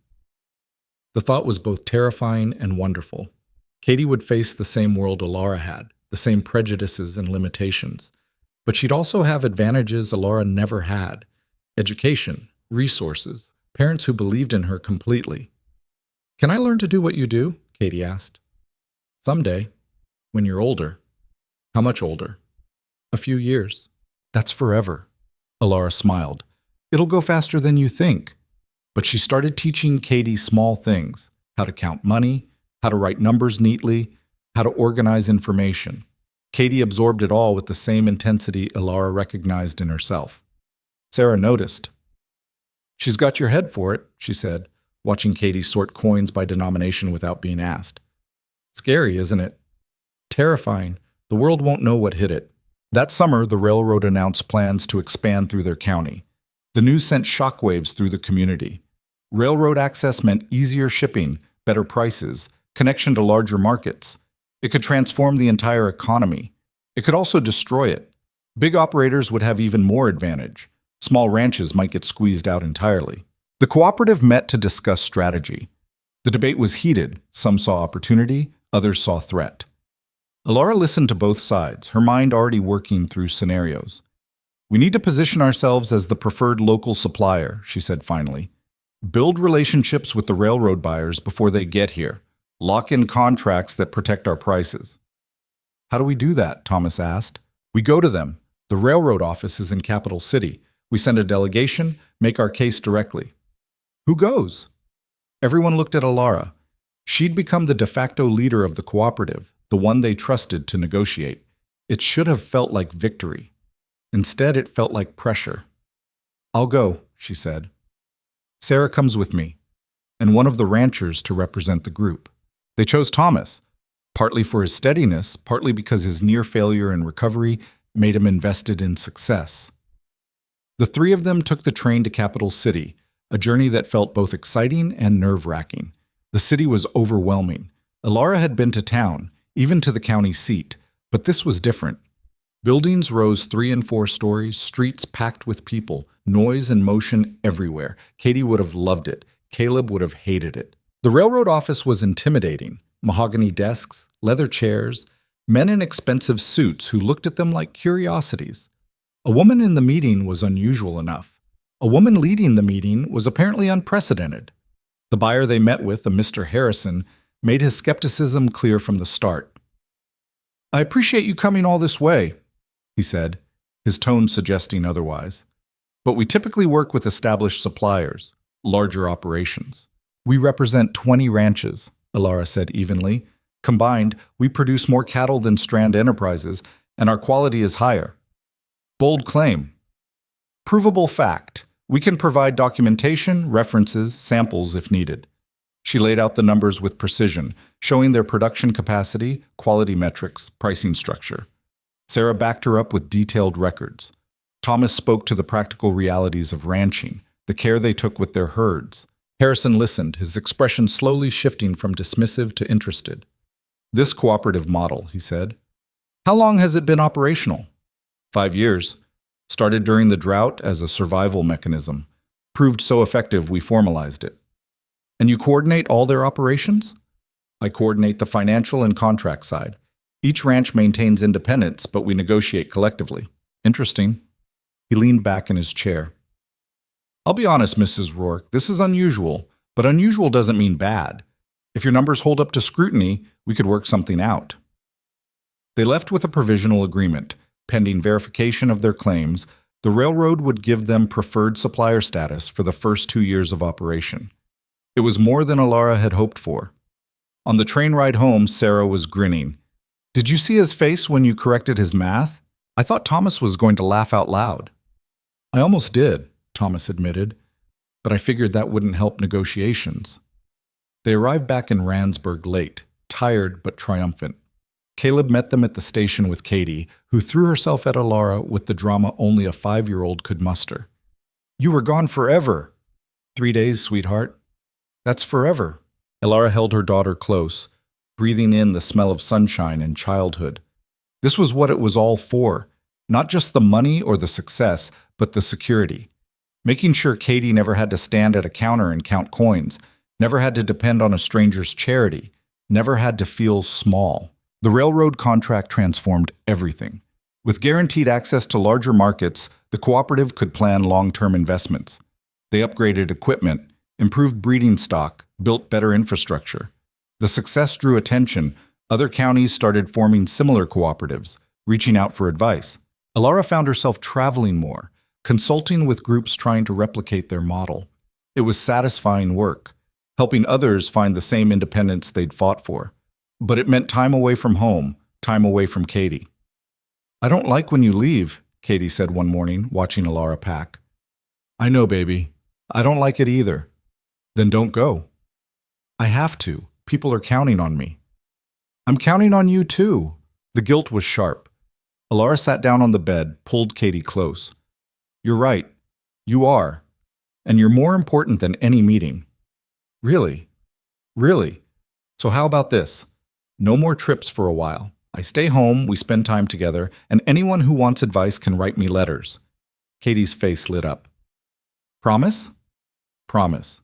It was the right decision, but it still felt like giving something up. Alara was good at the consulting work, enjoyed the challenge of each new situation. Staying home felt like limiting herself. But Katie needed her, and Alara was done sacrificing her daughter's childhood for professional success. The months that followed were quieter. Alara managed the cooperative from home, handled contracts by mail, focused on raising Katie and running the ranch with Caleb. It should have felt like enough. Some days it did. Other days she felt restless, like she was capable of more and choosing not to reach for it. The tension sat in her chest, unresolved. "You're allowed to want more," Caleb said one evening, watching her stare out the window. "I have everything I need." That's not the same as wanting more. You can be grateful for what we built and still want to build other things. Katie needs me here. Katie needs you happy. If you're unfulfilled, she'll feel that too. Alara turned to look at him. "So what do I do?" "Figure out what you actually want, not what you think you should want. What would make you feel like you're using all of yourself?" It was a harder question than it seemed. Alara had spent so long focused on survival, then success, that she'd never stopped to consider what came after. What did she want when basic needs were met and security was established? The answer came slowly, over weeks of thinking. She wanted to teach, not just her daughter, but other women. She wanted to write more than just operational manuals. She wanted to share the lessons she'd learned about money, negotiation, standing firm in male-dominated spaces. "I want to start a school," she told Caleb one morning. "Not a regular school. Something for women who want to learn business skills. Bookkeeping, negotiation, contract law. The things I had to figure out on my own." His face broke into a smile. "That's perfect. It's impractical. Who would come? Where would we even hold it? Here, on the ranch. Start small. Weekend classes, maybe. See if there's interest. And if there isn't, then we tried. But I bet there is. I bet there are dozens of women like you were. Smart and capable, but never given the tools." The idea took root. Alara started planning curriculum, thinking through logistics. She put up notices in town, expecting maybe a handful of responses. 20 women showed up to the first informational meeting. They came from all over. Ranch wives wanting to understand their family finances, widows suddenly responsible for businesses, young women who wanted alternatives to marriage as their only economic option. They sat in the Rourke kitchen, cramped but eager, while Alara explained what she wanted to teach. "This won't be easy," she warned them. "The material is complex. And honestly, people will talk. They'll say you're overstepping, that you should stay in your place." "Let them talk," one woman said. Others murmured agreement. "All right then, we start next week. Bring paper and pencils, and be ready to work." The school met every Saturday. Alara taught basic accounting, then contract negotiation, then financial strategy. Sarah helped with the bookkeeping curriculum. Some women dropped out when it got difficult. Others stuck with it, hungry for knowledge they'd been denied. Katie sat in on classes sometimes, too young to understand but absorbing the atmosphere. Her mother teaching, women learning, the assumption that female competence was normal and expected. By the end of the year, 15 women had completed the full program. Some immediately put their skills to use, taking over family bookkeeping or starting small businesses. Others used the knowledge to push back against exploitation, armed with enough understanding to recognize when they were being cheated. Word spread. More women signed up. Alara had to expand to 2 sessions, then 3. The ranch became known not just for cattle, but for education. Martha Hendricks showed up one Saturday, to everyone's surprise. "I'd like to enroll," she said stiffly. Alara managed not to show her shock. "You're welcome, though I should warn you, I'm a demanding teacher." "I wouldn't expect anything less." Martha was a diligent student, asking sharp questions and completing every assignment. She never apologized for her past behavior, but her presence felt like acknowledgement that she'd been wrong. At graduation, she approached Alara privately. "Thank you for not turning me away. Everyone deserves access to knowledge, even people I don't particularly like." Martha smiled slightly. "Fair enough. It wasn't friendship, but it was something like respect." Alara would take it. The school grew beyond what Alara had imagined. Women came from other counties, sometimes traveling hours for classes. Some brought their daughters, creating generations of educated women. The impact rippled outward in ways Alara couldn't track but could feel. "You're changing things," Caleb said one evening, watching her prepare lesson plans. "I'm just teaching what I know." "You're giving them power. That's not small." He was right. Knowledge was power, especially knowledge that had been deliberately kept from women. Every woman who learned to read a contract, manage finances, negotiate effectively was a woman who couldn't be as easily exploited. The pushback was real. Men complained that their wives were questioning their business decisions. Merchants grumbled that women were harder to cheat. A few particularly angry letters accused Alara of destroying families by making women discontent with their roles. She read them all and filed them away without responding. The work spoke for itself. Katie turned 7, then 8. She was sharp as a blade, already helping Sarah with basic bookkeeping, asking questions that made Alara's heart swell with pride and fear. This child would either change the world or be crushed by it.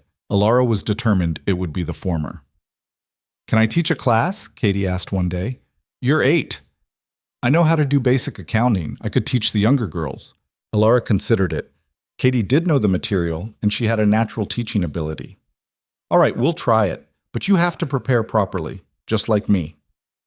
Katie's first class was chaos, too ambitious, poorly paced, but enthusiastic.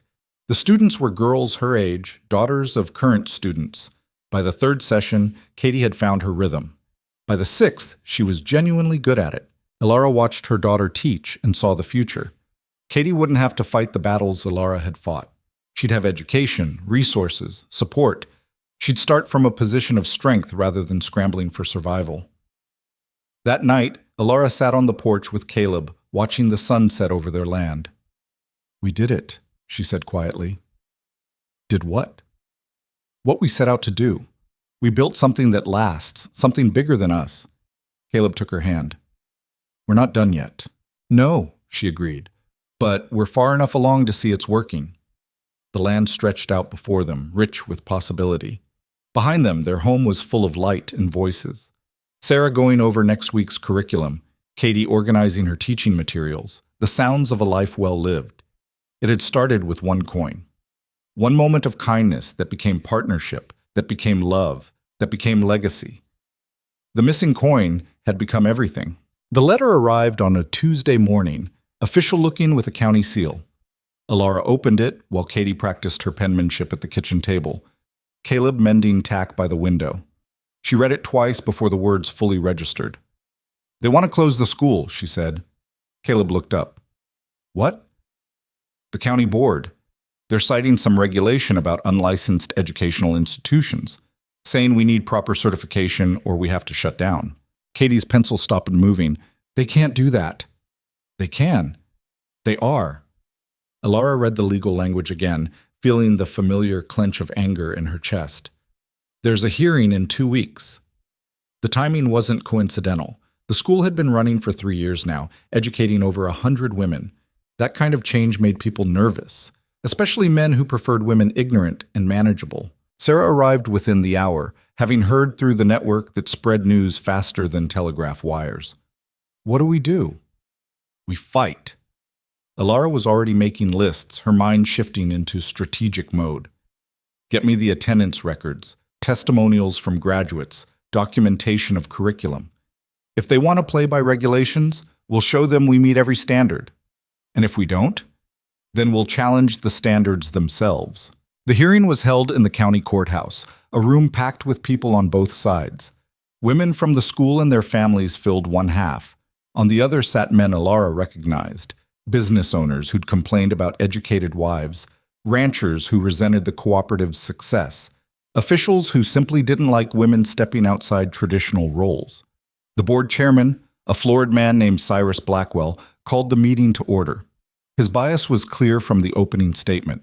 "We're here to address the matter of an unlicensed school operating on the Rourke property.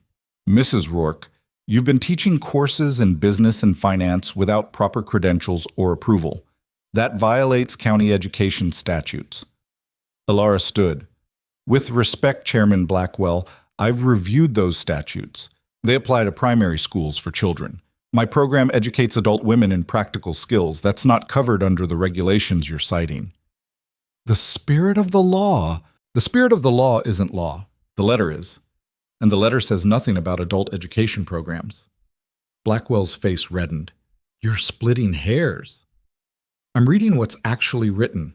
If the board wants to create new regulations for adult education, that's your prerogative. But you can't retroactively apply laws that don't exist." A murmur ran through the room. Several board members exchanged glances. One, a younger man named Foster, leaned forward. Mrs. Rourke makes a valid point. Our current statutes don't actually address this type of program. Then we need to create appropriate regulations, Blackwell insisted. Perhaps, but that doesn't give us grounds to shut down an existing program that isn't violating any current law. The argument went back and forth.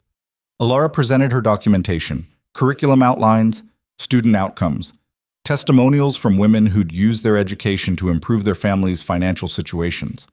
She called graduates to speak, women who testified about how the knowledge had changed their lives. One woman, a widow named Helen Morse, stood with shaking hands. Before Mrs. Rourke's school, I didn't know my late husband had been systematically robbed by his business partner. I couldn't read the contracts, didn't understand the numbers. After her class, I recognized the theft, took it to court, and recovered enough to save my farm and provide for my children. That education was worth more than any dowry or inheritance. It gave me the tools to protect myself. The testimony was powerful. Even some of the opposition looked uncomfortable. But Blackwell wasn't finished. All of this is very touching, but it doesn't address the fundamental question. Should women be educated in business matters at all? These subjects are properly the domain of men. Teaching women to question their husband's judgment undermines the family structure. The room erupted. Women shouted objections. Men shouted support. Blackwell banged his gavel repeatedly. Alara waited for the noise to die down, then spoke clearly. Chairman Blackwell just said the quiet part out loud.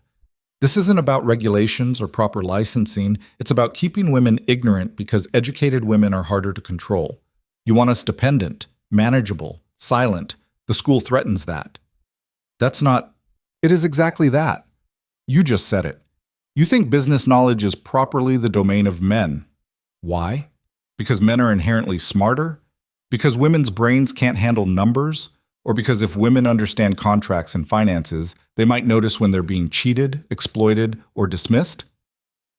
Several board members looked deeply uncomfortable now. Foster was actively nodding. I've run a successful ranch for over a decade, Alara continued. Managed accounts, negotiated contracts, built a cooperative that's reshaped this county's economy. I did all of that with the exact knowledge I'm teaching other women. If that knowledge was good enough to create prosperity, it's good enough to share. Blackwell tried to rally. The board will deliberate and... The board will vote, Foster interrupted. Now, we've heard enough. Either Mrs. Rourke is violating existing law, in which case we have grounds to act, or she isn't, in which case this hearing is a waste of everyone's time. I move we vote.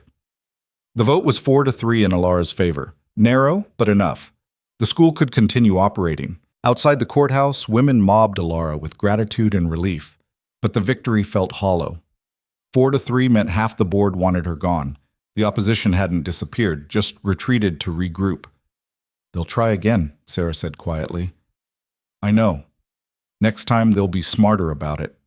Katie, who'd attended the hearing with Caleb, tugged at Alara's sleeve. Mama, why are they so afraid of women learning? It was the question that mattered most. Alara knelt down to her daughter's level. Because knowledge is power, sweetheart. When people have power, they can make their own choices. Some people prefer others to be powerless because it's easier to control them. But we don't let fear of other people's discomfort stop us from learning and growing. Understand? Katie nodded solemnly. We're scarier when we're smart. Despite everything, Alara laughed. Exactly right. The next few months were tense. Alara knew the opposition was looking for any excuse to shut them down. So she ran the school by the book, documented everything, followed every rule she could find, operated with absolute transparency. It was exhausting, but necessary. The school's reputation continued to grow. Women traveled from neighboring counties to attend. Some came once and returned home. Others stayed, finding work in Randsburg or nearby towns, creating a community of educated women who supported each other. One of these women was a young lawyer named Rebecca Chen, daughter of immigrants who'd built a successful trading business. She'd faced her own battles getting educated and certified to practice law. When she heard about Alara's school, she offered her services. I'll work pro bono, she said. Help you navigate the legal landscape. Make sure they can't find legitimate grounds to shut you down. Why? Alara asked. What's in it for you? Rebecca smiled. The satisfaction of watching powerful men squirm when women know their rights. Also, I believe in what you're doing. My mother never learned to read English. She signed contracts she didn't understand, got cheated repeatedly. If she'd had access to education like this, our family would have prospered much sooner. Rebecca became an invaluable ally. She taught a course on contract law, helped women understand their legal rights, and served as a shield against bureaucratic attacks. But the real threat came from an unexpected direction. Victor Strand showed up at the ranch on a spring morning, driving the same fancy buggy he'd arrived in years ago. Elara met him on the porch, wary. "Mr. Strand, I thought we had an understanding." "We do. This isn't about business." He removed his hat, looking uncomfortable. "It's personal. May I speak with you privately?" They sat in the parlor, an odd formality given their history. Strand seemed to be gathering his words carefully. "My daughter is 17, he said finally. "Smart girl. Smarter than me, if I'm honest. She wants to attend university back east, study economics. Good for her. Her mother thinks it's inappropriate. Says she should focus on finding a suitable husband. We've been arguing about it for months." He paused. "Margaret, my daughter, she heard about your school, read some of the testimonials. She asked me to speak with you." Elara was genuinely surprised. "About what?" "About whether education ruins women for marriage, makes them too independent, too difficult. That's what her mother claims." "And you want my opinion?" "I want the truth. You're educated, capable, running multiple successful ventures, but you're also married, have a family. Does it work? Can a woman be both?" It was perhaps the most honest conversation they'd ever had. Elara took her time answering. "It works if your partner sees you as an equal. Caleb and I are partners in everything, the ranch, raising Katie, making decisions. But that only works because he never expected me to be less than I am. If your daughter marries someone who needs her to be small to feel big, then yes, education will make that marriage difficult. But that's not education's fault. That's poor choice in partner." Strand absorbed this. "So the question isn't whether she should be educated, but whether she'll choose a man who can handle an educated wife. The question is whether she'll choose a man who sees her education as an asset rather than a threat. Big difference." He stood, putting his hat back on. "Thank you for your candor. Mr. Strand." He turned at the door. "Send Margaret to me. If she wants advice about university, I can help. I know people who've navigated those systems." Something that might have been gratitude crossed his face. "I will, thank you." After he left, Caleb emerged from the kitchen where he'd been obviously eavesdropping. "That was unexpected." His daughter wants what Katie will want. Education, independence, a life beyond what's expected. "You think Katie will want university?" "I think Katie will want whatever challenges her, whether that's university or something else. And we're going to support her." It was a promise they'd made implicitly years ago, but saying it out loud made it real. Katie would have choices. Real choices. That's what all of this had been for. Margaret Strand did visit. A serious girl with her father's sharp eyes and her own fierce determination. She and Katie hit it off immediately, despite the age gap. Margaret started attending advanced classes, learning from Rebecca about legal frameworks, from Sarah about complex accounting systems. "She's brilliant," Sarah reported after one session. "Sees patterns I miss." "Think she'll make it to university?" "I think she'll run the university by the time she's done." The prediction proved accurate. Margaret was accepted to 3 Eastern schools, chose the most competitive, and left that fall with her father's grudging blessing and her mother's cold disapproval. She wrote to Elara regularly, letters full of excitement and challenge. "The professors don't take me seriously," one letter read. "They assume I'm here to find a husband, not an education.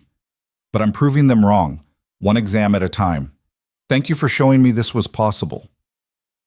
Elara kept the letters in a box with the others. Testimonials from women whose lives had changed, gratitude from daughters who saw new possibilities. Evidence that what they'd built mattered. But running the school, the ranch, and the cooperative was taking its toll. Elara was in her mid-40s now, her body reminding her of that fact with increasing insistence. The early mornings were harder. The long days exhausted her. She could still do everything, but it cost more. "You need to delegate more," Caleb said, not for the first time. "I do delegate."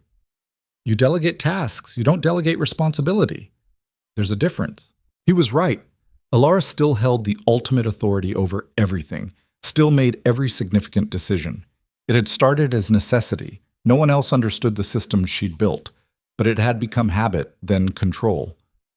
I don't know how to let go, she admitted. Start small. Pick one thing and trust someone else with it completely. She chose the cooperative finances. Sarah had been her partner for years, knew the systems as well as Alara did. It was time to make that official. I want you to take over as primary financial manager, Alara told her.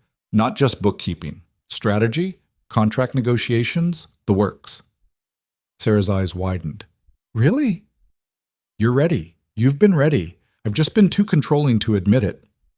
What will you do? Focus on the school and maybe finally take a day off now and then. The transition was harder than expected. Alara kept wanting to check Sarah's work, question decisions, maintain oversight. Caleb physically removed her from the office on more than one occasion. Let her do her job, he said firmly. You taught her well. Trust that. Slowly, painfully, Alara learned to let go. And Sarah thrived. She implemented improvements Alara hadn't considered, negotiated deals with fresh perspectives, brought new energy to the cooperative. Within 6 months, the operation was running more efficiently than ever. You're better at this than I was, Alara told her. I'm standing on your shoulders. That makes it easier. Still, you've taken what I built and made it better. That's the goal. It was the goal for all of it. Build something strong enough that the next generation could improve on it rather than just maintain it. That's what legacy actually meant. Katie was 14 now, tall and fierce and frightening in her intelligence. She'd absorbed everything Alara taught her and demanded more. She read voraciously, questioned everything, had opinions about ranch management that were often right. She was also struggling with the limitations placed on girls her age. Why can't I attend the boys' mathematics class at school? She demanded one evening. I'm better at math than any of them. Because the school doesn't allow it. That's stupid. I agree, but that's how it is. Then change it. Alara looked at her daughter, this fierce creature she'd raised to believe she could do anything. I've changed a lot. I can't change everything. Why not? It was the same question Alara had asked herself years ago, standing in that general store. Why not? Why accept limitations that made no sense? Why defer to systems designed to keep you small? You're right, she said. Why not? The fight to get Katie into advanced mathematics was brutal. The school board, different members now but same attitudes, resisted fiercely. Girls didn't need advanced math. It wasn't appropriate. It would distract the boys. Alara marshaled every argument, every legal precedent Rebecca could find, every bit of influence she'd built. The battle took 3 months and made enemies. But Katie got into the class. She was the only girl. The teacher treated her with barely concealed contempt. The boys mocked her openly. Katie came home in tears after the first week. They hate me. They fear you, Alara corrected. You're proving they're not special just because they're boys. That threatens them. I don't want to go back. Then don't. But know that if you quit, you're proving them right. The girls can't handle it. Is that what you want? Katie's jaw set, tears still on her cheeks. No. Then go back. Be better than them. Make them respect you even if they don't like you. It was harsh advice, but true. Katie went back. She outperformed every boy in the class. By the end of the semester, even the teacher grudgingly acknowledged her ability. I did it, she told Alara, showing her the top marks on the final exam. I never doubted you would. Yes, you did. I saw your face when I wanted to quit. Alara smiled. All right, I worried, but I believed in you more than I worried. Good, because I'm going to university, like Margaret. I know. And you're going to help me. I know that too. The years passed faster than Alara expected. Katie grew into a young woman who frightened and amazed her in equal measure. The school graduated its 200th student. The cooperative expanded to 35 ranches. Sarah got married to a teacher from the county school, a kind man who appreciated his wife's brilliance. Margaret wrote from university about professors who'd become mentors, about being taken seriously, about opportunities opening up. The world was changing, slowly but unmistakably. Women were pushing into spaces previously closed to them. Not everywhere, not easily, but it was happening. And Alara's school was part of that wave. But success brought new challenges. Some men in the community, threatened by the changes, formed a coalition to push back. They tried various tactics: economic pressure on families who sent daughters to the school, social ostracism, legal challenges that Rebecca batted down repeatedly. The final attack came from within.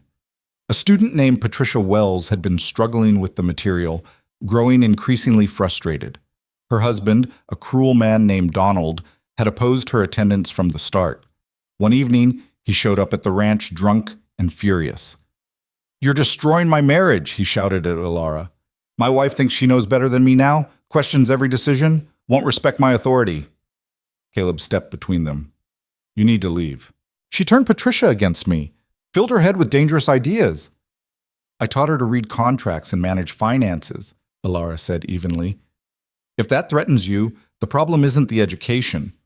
Donald took a swing at Caleb, who deflected it easily and punched him once, hard. The man went down. Caleb stood over him, breathing hard. "You come back here, you'll get worse. Now get out." Donald left, making threats. 2 days later, Patricia showed up at the school with a black eye and split lip. "I told him I wanted a divorce," she said quietly. "He didn't take it well." Alara felt cold fury settle in her chest. "You're staying here, tonight, and until we get this sorted." Rebecca arrived within hours, bringing legal papers. They filed for divorce and a restraining order. Donald violated it within a week. The sheriff arrested him. The trial was ugly, Donald's lawyer painting Patricia as an ungrateful wife corrupted by feminist ideas. The jury, all men, found in Patricia's favor anyway. Rebecca's case was too strong, the evidence of abuse too clear. Patricia got her divorce, her freedom, and a settlement that let her start over. "Thank you," she told Alara afterward, "for everything. You did the hard part. You chose freedom over fear. Because you showed me it was possible." That night, Alara sat on the porch with Caleb, feeling the weight of it all. Patricia's freedom had come at a cost: violence, public judgment, a battle through the courts. Was it worth it? Would it have been better if Patricia had never learned enough to question her situation? "You're thinking too hard," Caleb said. "A woman got beaten because I taught her mathematics. A woman left an abusive marriage because you gave her the tools to do it. Without your school, she'd still be there, being beaten anyway, just without hope of escape. You don't know that. I know men like Donald Wells. They don't need excuses to hit. Patricia's education didn't create his violence. It just gave her a way out." He was right, but the guilt still sat heavy. Every choice had consequences. Every victory came with costs. That was the burden of creating change. You couldn't control all the outcomes, couldn't protect everyone from backlash. But you could keep going, keep teaching, keep fighting, keep opening doors. That's all anyone could do. Katie left for university the fall she turned 18. The parting was harder than Alara expected. Her daughter, her fierce, brilliant daughter, heading into a world that still didn't fully accept women like her. "You'll be amazing," Alara said, hugging her tight. "I know, you taught me to be." "Right, often. Tell me everything." "I will." "And Mama?" Katie pulled back, meeting her eyes. "Thank you for never letting me think I was less than capable of anything." Alara watched the train pull away, Caleb's arm around her shoulders, and cried. Happy tears, sad tears, proud tears, all mixed together. "She'll be fine," Caleb said. "I know, but I'm allowed to miss her." "You are." The house felt empty without Katie. Alara threw herself into the school, expanding the curriculum, bringing in new teachers, creating more advanced courses. The school had become an institution, formally recognized now after years of legal wrangling. Women came from across the state to attend. One of those women was Katie's age, a girl named Lucy from a mining town who'd saved for 3 years to afford the tuition. "I want to be a banker," she said simply. "Everyone says that's impossible, but I figure if I learn enough, someone will have to take me seriously." Alara saw herself in that determination. "Then I'll teach you everything I know." Lucy absorbed knowledge like a sponge. She was brilliant with numbers, creative with problem solving, relentless in her curiosity. When she graduated, Alara wrote her letters of recommendation to every bank within 200 miles. One actually hired her, started her as a clerk, but that was a foot in the door. Lucy's letters were full of details about banking operations, about slowly proving herself, about small victories. 3 years later, she was promoted to junior loan officer. 5 years after that, she was managing the entire consumer lending department. "I'm the first woman in this position in the state," she wrote. "People said it was impossible.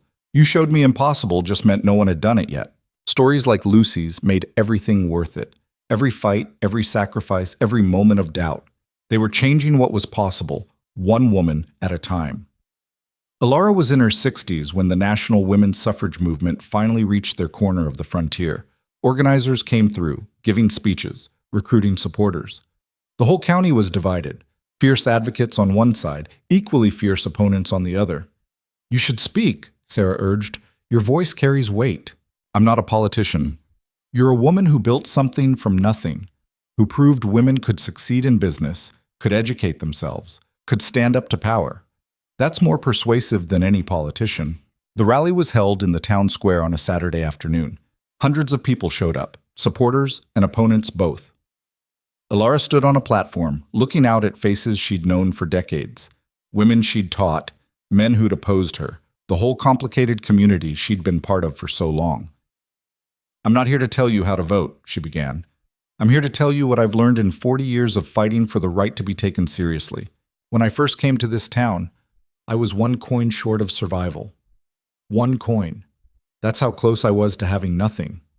A man named Caleb Rourke gave me that coin, but more importantly, he gave me a chance to prove myself. Not as a woman, just as a person capable of contributing something valuable. Everything I've built since then, the ranch, the cooperative, the school, happened because someone saw me as capable rather than limited. Because I refused to accept that my gender determined my worth. Because I worked harder than anyone thought I needed to, learned more than anyone thought I could, and demanded to be treated as an equal partner. The question before you isn't whether women are capable of voting intelligently. We manage households, run businesses, make decisions that affect our families and communities every single day.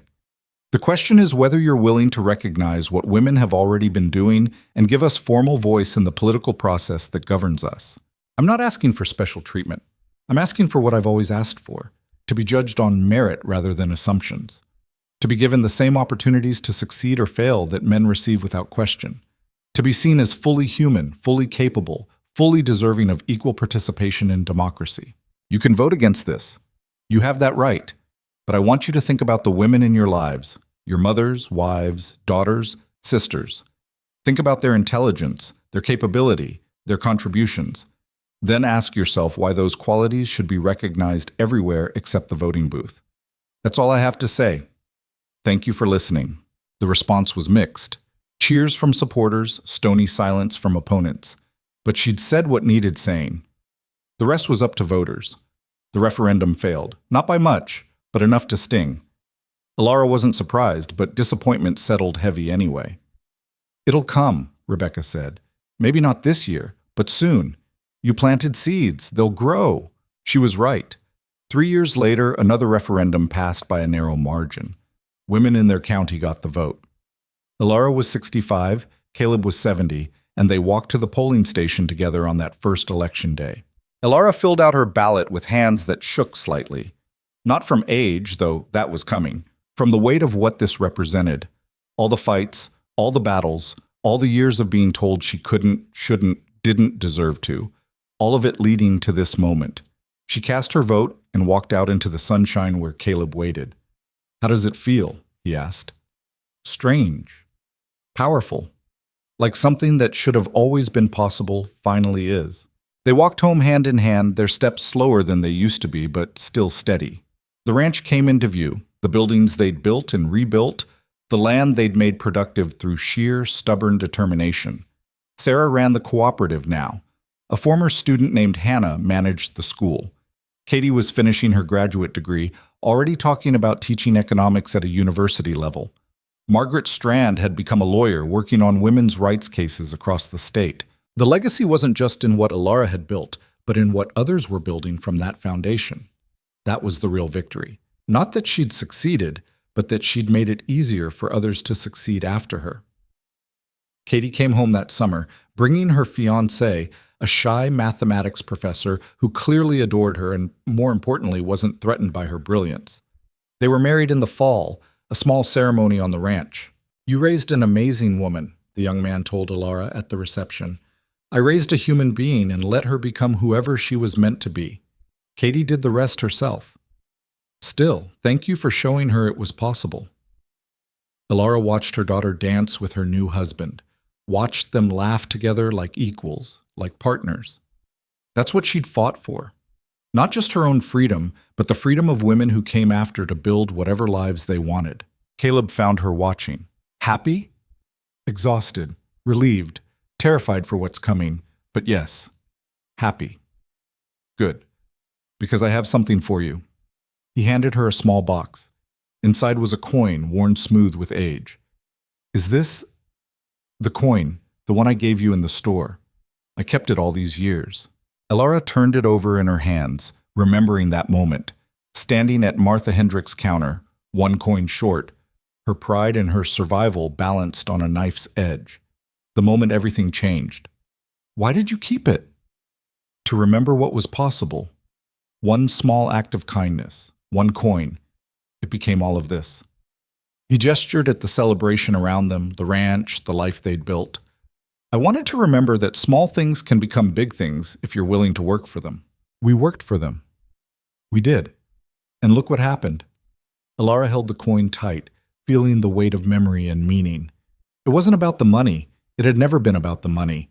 It was about what that coin represented. Dignity preserved, partnership begun, a future made possible.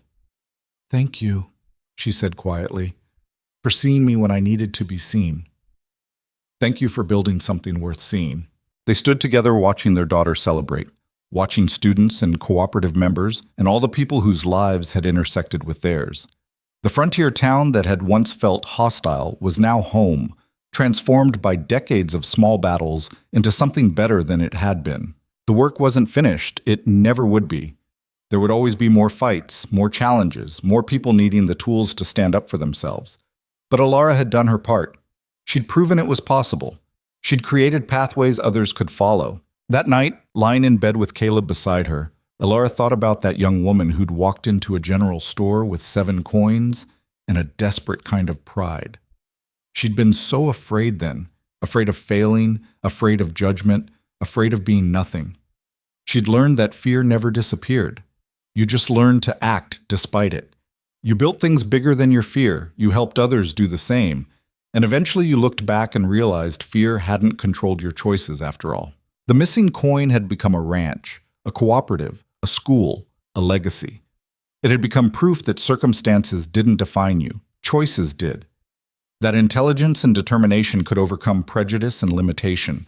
That one moment of kindness could ripple out into generations of change. Elara fell asleep holding that thought, the coin on her nightstand catching moonlight. Tomorrow there would be more work, more challenges, more opportunities to push against limitations. But tonight, she could rest knowing she'd done what she set out to do. She'd survived, she'd thrived, she'd built something that lasted, and she'd shown countless others they could do the same. That was enough. It was more than enough. It was everything.